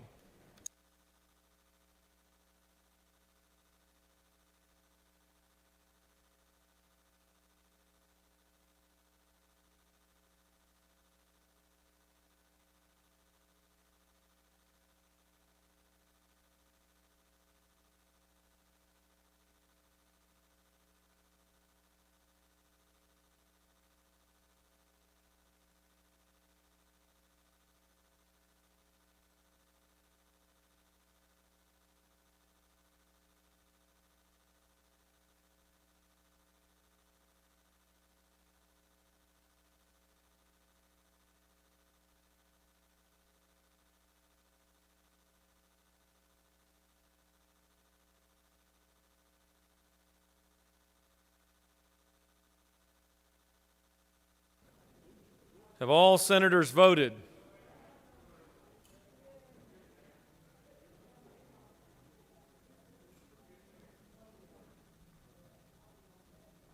Have all senators voted?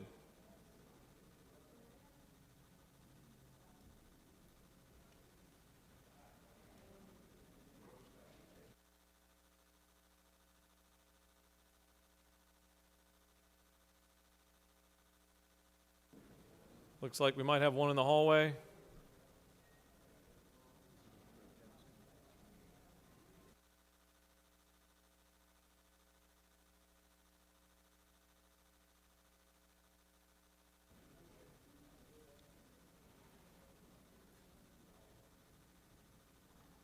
Hallway's clear. Have all senators voted? Mr. Secretary, please close the machine.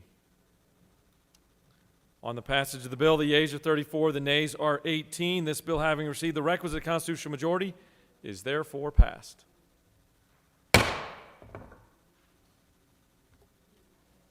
Mr. Secretary, can you please read the caption of Senate Bill 40? Senate Bill 40 by Senator Jordan of the 6th, a bill to be entitled an act to amend Chapter 2 of Title 21 of the OCGA relating to elections and primaries generally so as to revise the time and method for opening and tabulating absentee ballots, to provide for an effective date, to provide for related matters, to repeal conflicting laws, and for other purposes. The Senate Committee on Ethics recommends that this bill do pass. Respectfully submitted, Senator Burns of the 23rd. Do pass by committee substitute. Chair recognizes the senator from the 6th. Oh, we got a substitute, sorry. False alarm. The Senate Ethics Committee offers the following substitute to Senate Bill 40, a bill to be entitled an act to amend Chapter 2 of Title 21 of the OCGA relating to elections and primaries generally, so as to revise the time and method for opening and tabulating absentee ballots, to provide for an effective date, to provide for related matters, to repeal conflicted laws, and for other purposes. This completes the order, Mr. President. Now the chair recognizes the senator from the 6th. Sorry. Thank you, Mr. President. This is a fairly straightforward bill. It's intended to basically assist local election officials by allowing them to start processing the absentee ballots before Election Day. Currently, under our law, local boards of election, local election officials aren't allowed to even open the envelopes that the absentee ballots are in until 7 a.m. of Election Day, which then the processing of those is so time consuming because you have to scan them in. After we saw millions of people vote last year via absentee, I think we understand that that really has delayed results coming in, which then, of course, gives people time to kind of think that there's something up or that maybe local elections boards aren't being transparent. So this really is to help folks at the local level, but also so that we can get results out to people as quickly as possible. So I will yield for questions if there are any. Senator, you have no questions. Thank you. Chair recognizes the senator from the 33rd to speak to the measure.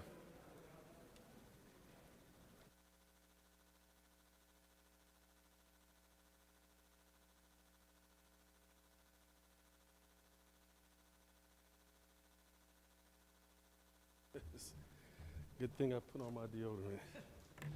Thank you, Mr. President, my fellow senators, colleagues, friends, and y'all. I just want to encourage you to support the senator from the 6th on this bill. She's worked very hard on the bill to try and get it passed, and I just want to congratulate her on bringing the bill to our attention, and if you can, give her your support. Thank you very much, Mr. President. I yield the well. Thank you, Senators. Any other senator wish to speak for or against Senate Bill 40? The chair sees none. The question's on the adoption of the committee substitute. Is there objection to adoption of the committee substitute? Chair hears none, and the committee substitute is adopted. Is there objection to agreeing to the report of the committee which is favorable to the passage of the bill? The chair hears none. The report of the committee is agreed to. Is there objection to the main question being ordered? Chair hears none, and the main question is ordered. The question's on the passage of the bill. All those in favor vote yea. Opposed, nay. The secretary will unlock the machine.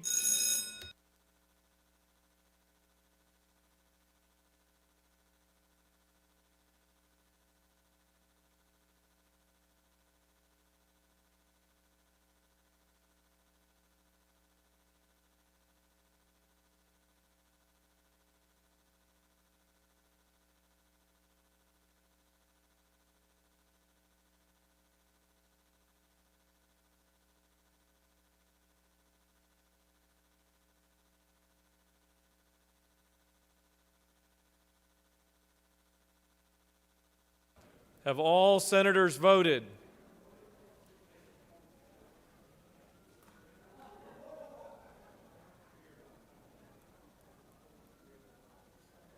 Mr. Secretary, please close. Oh, we got one more?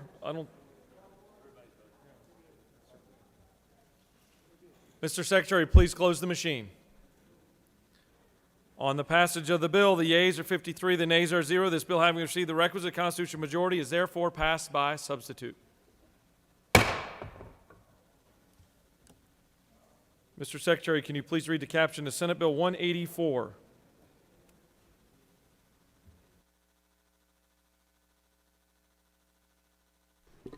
Senate Bill 184 by Senator Cowser of the 46th and others, a bill to be entitled an act to amend Chapter 2 of Title 21 of the OCGA relating to elections and primaries generally so as to revise the time for inputting credit for voting data, to provide for sanctions for failure to meet deadlines.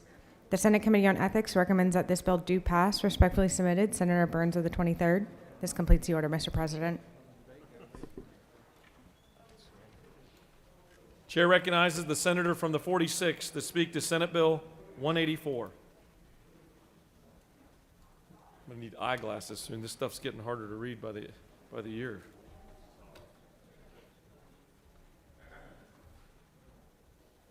Thank you, Mr. President.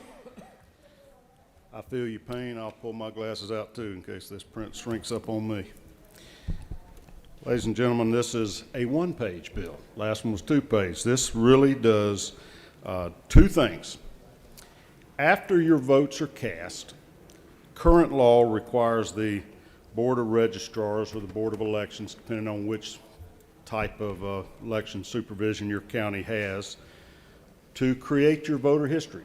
They call it giving you voter credit by printing who voted in which elections. Obviously, it doesn't say how you voted, but it gives you credit for voting.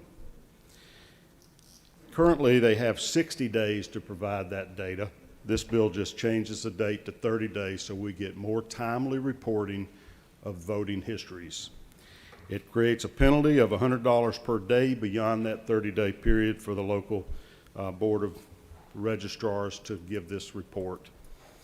Now, this comes up in my mind. I also applaud the Lieutenant Governor supported this in his package and our leadership and the bipartisan support that we have on this. When it comes up, when these people that were so upset after the election, all the absentee ballots said, how do I know if my vote was even counted? I sent in an absentee ballot, but I don't know if they really counted it or not. This is how you know. The election histories of people get reported, and you can look and see, is your name on there as having voted? And if it is, you know they accepted or received your absentee ballot and tabulated it and counted it. Likewise, I've had people say, now how do I know somebody else didn't send in an absentee ballot and claim they were me? Because I started getting all these absentee ballot request forms in the mail. I got several of them. And I don't know if anybody else might have sent it in. It could have gone to an old address or whatever. How can I be sure somebody else didn't vote in my name in that last election? Well, this is how you find out. You go look at your voter history. Are you recorded as having voted or not? If you didn't send in a ballot and didn't go live and your name appears on the voting credit records as having voted, well, then you know fraud has been committed. Once again, this is just a transparency bill. It doesn't even require anything new that isn't already being done. It just makes them do it sooner. So we don't have all this uncertainty, these elections hanging over us for 60, 70 or more days.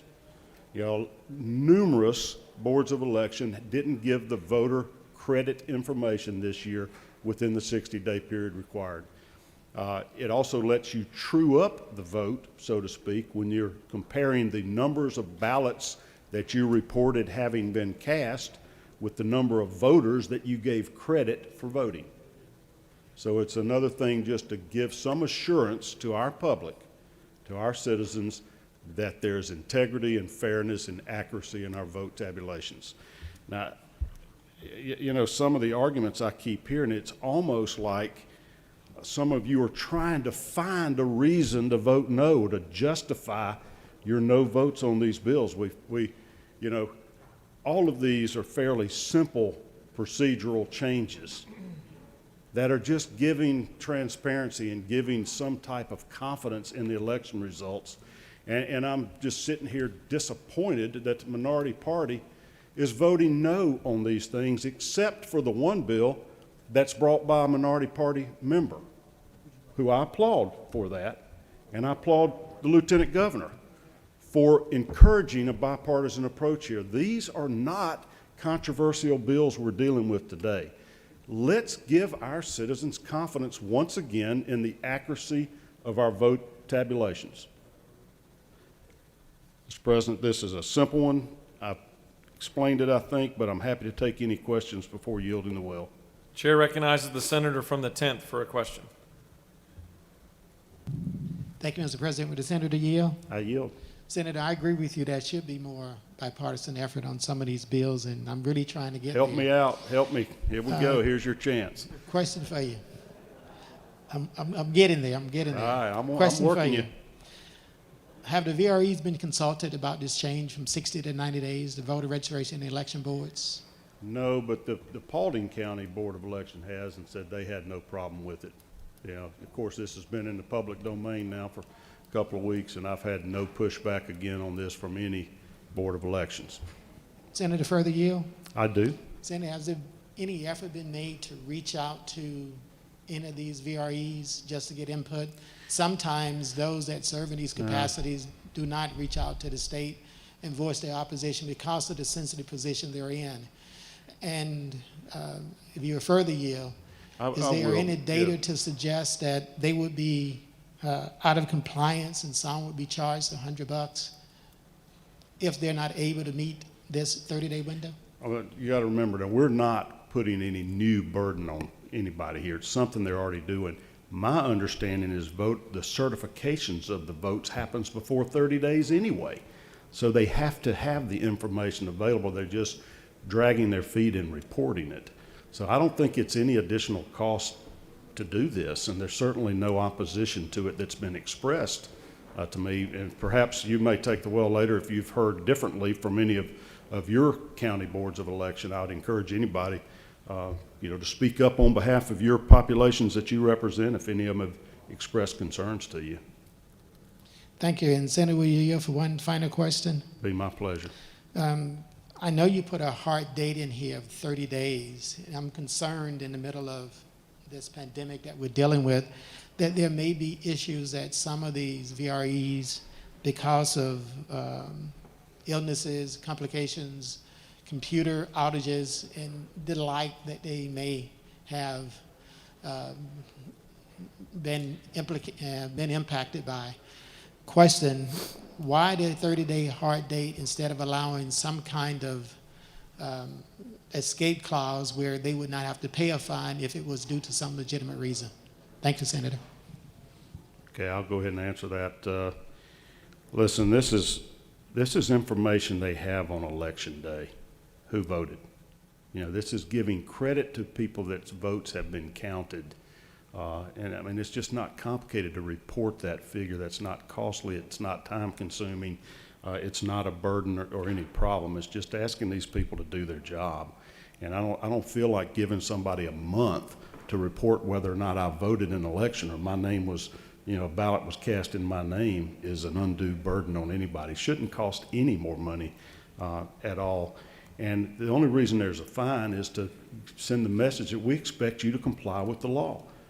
Otherwise, if there's no enforcement mechanism, they're just flaunting it and disregarding it, and then we're shaking the public's confidence in our election results. And that's not good for any of us, because each of us wants to be holding these seats with the confidence of the people that we were the choice of the majority in our districts. So I hope I've swayed you. Would love to have your support for this. And Senator, thank you for your questions. Chair recognizes the senator from the 31st for a question. Senator yield. I yield. Just have one question. Is it not true that credit for voting issues normally occur during early voting and absentee by mail? Yes, that's true. Will you further yield? I do. Two questions. Is it not true that credit for voting for early voting and absentee should be completed by election night? I think it should be just as in-person voting is. And finally, Senator, will you yield? I yield. Is it not true that currently, even in the most recent elections, credit for voting is normally given by the Secretary of State within 2 weeks after the election? once the election day voter file is extracted by no ink poll That's pad what- officials? That's what they're currently doing within 15 days, and so this gives up to 30 days. Thank you, sir. Thank you, Senator. Do you continue to yield? I do. Chair recognizes the minority leader for a question. Thank you, Mr. President. Senator Yield, I yield. you probably know that I was going to ask you that question as to whether you reached out to any counties about whether if they would change from 60 days to 30 days, if that would hamper their work or if it would slow them down, or could they get it done in 30 days? And you said Paulding County? Yeah, Paulding County, and maybe the senator from 31st, he represents them. He shared with me their reply to his inquiries. He was in committee the day you raised that valid question, Ms. Leader, and they replied, no problem, no additional charge, no cost, it's fine. So I did reach out to one of my counties. I represent parts of two of the largest counties in the state, DeKalb and Gwinnett. And I reached out to DeKalb, and the answer to me was no, they could not get that work done in 30 days, especially if there was another election like 2020, because they also conduct an audit, and they would need more staff and more resources. So it would be better if they could still have the 60 days. Did they explain to you why they counted 988 more votes than they gave credit to voters for voting? I did not ask about those votes, Well, Senator. I'm hoping that they get their show together in DeKalb, and this is not an onerous requirement, and we need to have confidence that we're giving credit to people that vote and not counting votes for imaginary people. Senator, I was only concerned about the shortening of the time that the staff would have to get this work done. That would be the only county that has reported any concerns about it. Chair recognizes the senator from the 33rd for a question. Thank you, Mr. President. With the distinguished senator from the 46th yield. I'll be glad to. You can even call me one of those y'alls that you refer to. Well, I got a question for y'all. What kind of research did you do into determining that it should be 30 days instead of 45 days? Maybe I missed that, being a little redundant, but it didn't. You know, in your smaller counties or smaller places like Chickamauga or somewhere, you know, they have a smaller population compared to places like Cobb, Clayton, DeKalb, and Fulton. So I was just curious, how'd you come to that number? Well, I didn't have to do a whole lot of research to figure out how many days. We want a timely reporting. And we figured 30 days is beyond the time you've got to certify your results. I mean, you're acting like this is some type of scientific research project to figure out how to certify a vote. These are names you take when you go in there, you sign that form before you vote. They check your name. Are you registered? They have the data the day you vote. This isn't asking them to do some type of deep dive research. It's just reporting information they already know. They have to know it or they shouldn't be allowing you to vote. They have to check and make sure you're registered. And, you know, their process is on an absentee ballot. They got to check and make sure it came from a registered voter in that district, in that precinct. This isn't complicated. It's simply reporting data that was received on election day whenever the ballot was cast and giving you credit for placing your vote. You watch what happens the next time you stand for election and your opponent says, you know, the senator from the 33rd didn't even vote in that election. Because that's the first thing they look at. You know, are you an involved citizen that care enough about this to vote, or are you just putting your name on a ballot? This is not complicated. It's simplistic. It's just a reporting of data already collected on the election day. Chair recognizes the senator from the 42nd for a question. Thank you. Mr. President, will the senator yield? I yield. Senator, again, I applaud the intent behind this bill. I think it is good to have information as fast as we can. What I'm not an expert on how this works though for the credit for voting, so maybe you can clarify this question I have. So it's my understanding that the counties only give credit for the absentee and provisional ballots. No, they give credit for whoever voted. So you It's think they it's also- your voter history. They report who voted in whatever mechanism they voted. That's how the database is created. It comes from the Board of Elections. So my understanding, and this is where hopefully you and I can have a dialogue, and if neither of us knows the true answer, maybe someone else in the chamber will. It's my understanding that credit for voting absentee and provisional is done by the county, but everyone that voted in person election day, that credit is actually done by the state. Is that incorrect? I believe it has to be reported by the local board of registrars or board of elections in each county to get to the state. So the issue that why I'm asking and why I'm trying to get some clarification is if the hang-up is the county, okay, but if the hang-up is something on the state side, then why should the county be fined for something that went wrong at the state level? Because counties run the elections. But if the state has, I mean, they sort of do, yes, of course. There's many election responsibilities that fall to the counties, but there are also state responsibilities as it relates to elections. So I just want to make sure that we're not fining only counties for something that they did not do wrong and it was actually someone else's responsibility through the process, because I'm sure we can agree that wouldn't be fair. So I'm trying to figure out the process. Well, I know it seems like everybody in the minority is trying to find a reason to justify a no vote here, but all we're doing is reporting information that's already required under law to be reported. We're not creating any new duties or anything other than the time being faster, so we don't have all these conspiracy theory goings on, people wondering, well, why can't we get the results? What's the holdup? There shouldn't be a holdup.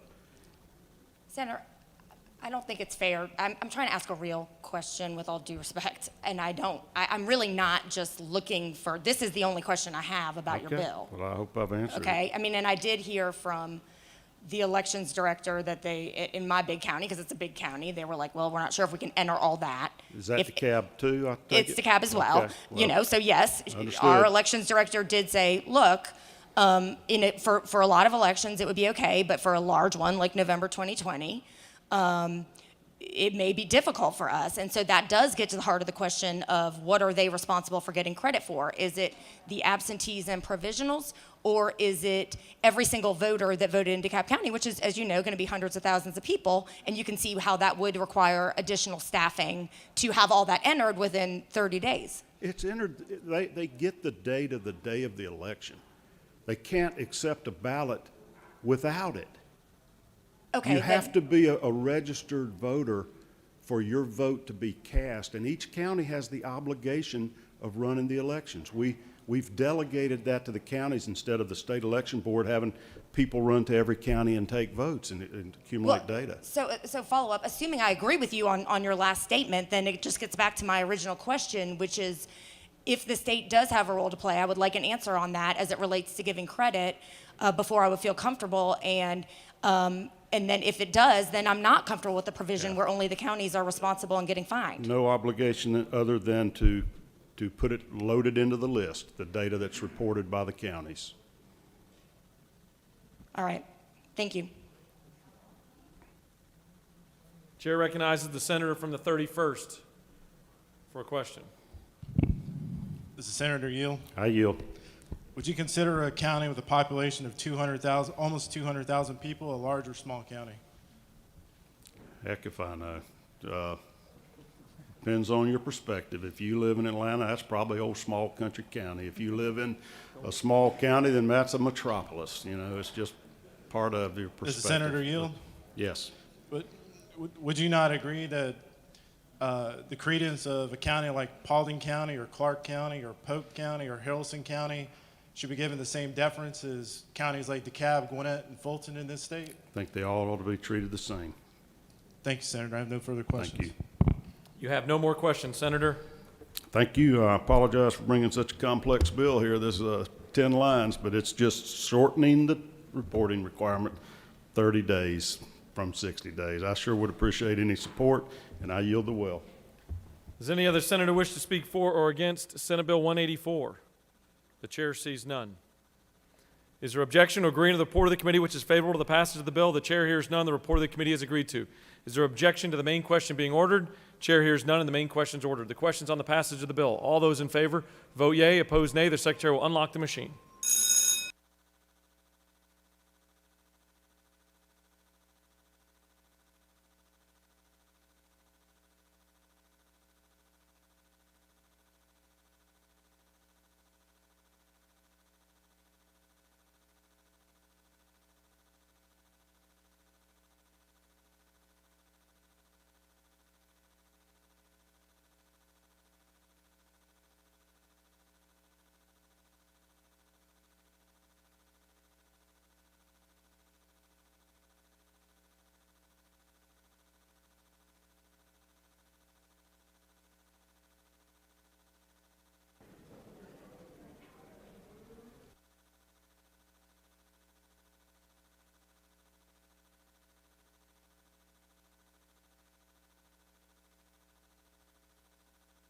Have all senators voted?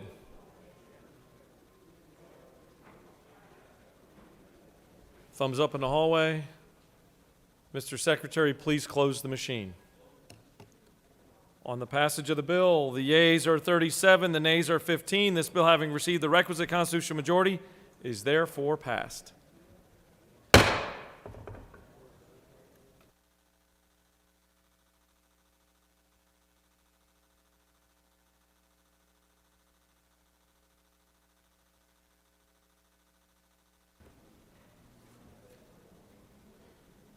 Chair recognizes the majority leader.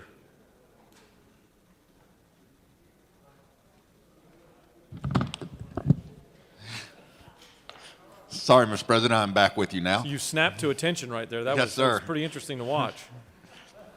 I moved Did the you Senate- hurt anything? I pulled a hammy. The other one? Yep. I moved that the Senate stand adjourned until 10 a.m. on Wednesday, February 24th, 2021. Mr. Secretary, can you please give us our announcements?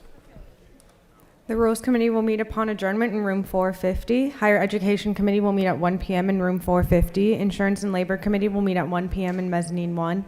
Health and Human Services Committee will meet at 2:15 in room 450. Public Safety Committee will meet at 2:15 in mezzanine 1. Science and Technology Committee will meet at 2:15 in room 307 CLOB. Regulated Industries and Utilities Committee will meet at 3:30 in room 450. Ethics Subcommittee A will meet at 4:45 in room 307 CLOB. And Transportation Committee will meet at 4:45 in room 450. This completes the order, Mr. President. All right, I know everybody's noticed that 2 days in a row I've worn the tractor pin. Today is day 2 of National FFA Week. And obviously students across the state with the pandemic are having to figure this out a little bit differently. And so I just wanted to give a quick shout out to Westside Elementary School in Valdosta for taking advantage of the elementary ag pilot program where they're working in greenhouses, learning how animals grow and how animals provide food for us in various ways. So just a quick shout out. Thank you so much for all those kids and folks in and around FFA that are helping bring the greatest industry we have in this state alive. Thank you. We have a couple of announcements too. The chair recognizes his senator from Forsyth County. Thank you, Mr. President. Science and Technology is going to be canceled today. You sound so enthused. Chair recognizes, anyone else have an announcement? All right, the majority leader has moved that the Senate stand adjourned until Wednesday, February 24th, 2021 at 10 a.m. All those in favor of that motion signify by saying aye. Opposed, no. The ayes have it, and the Senate stands adjourned.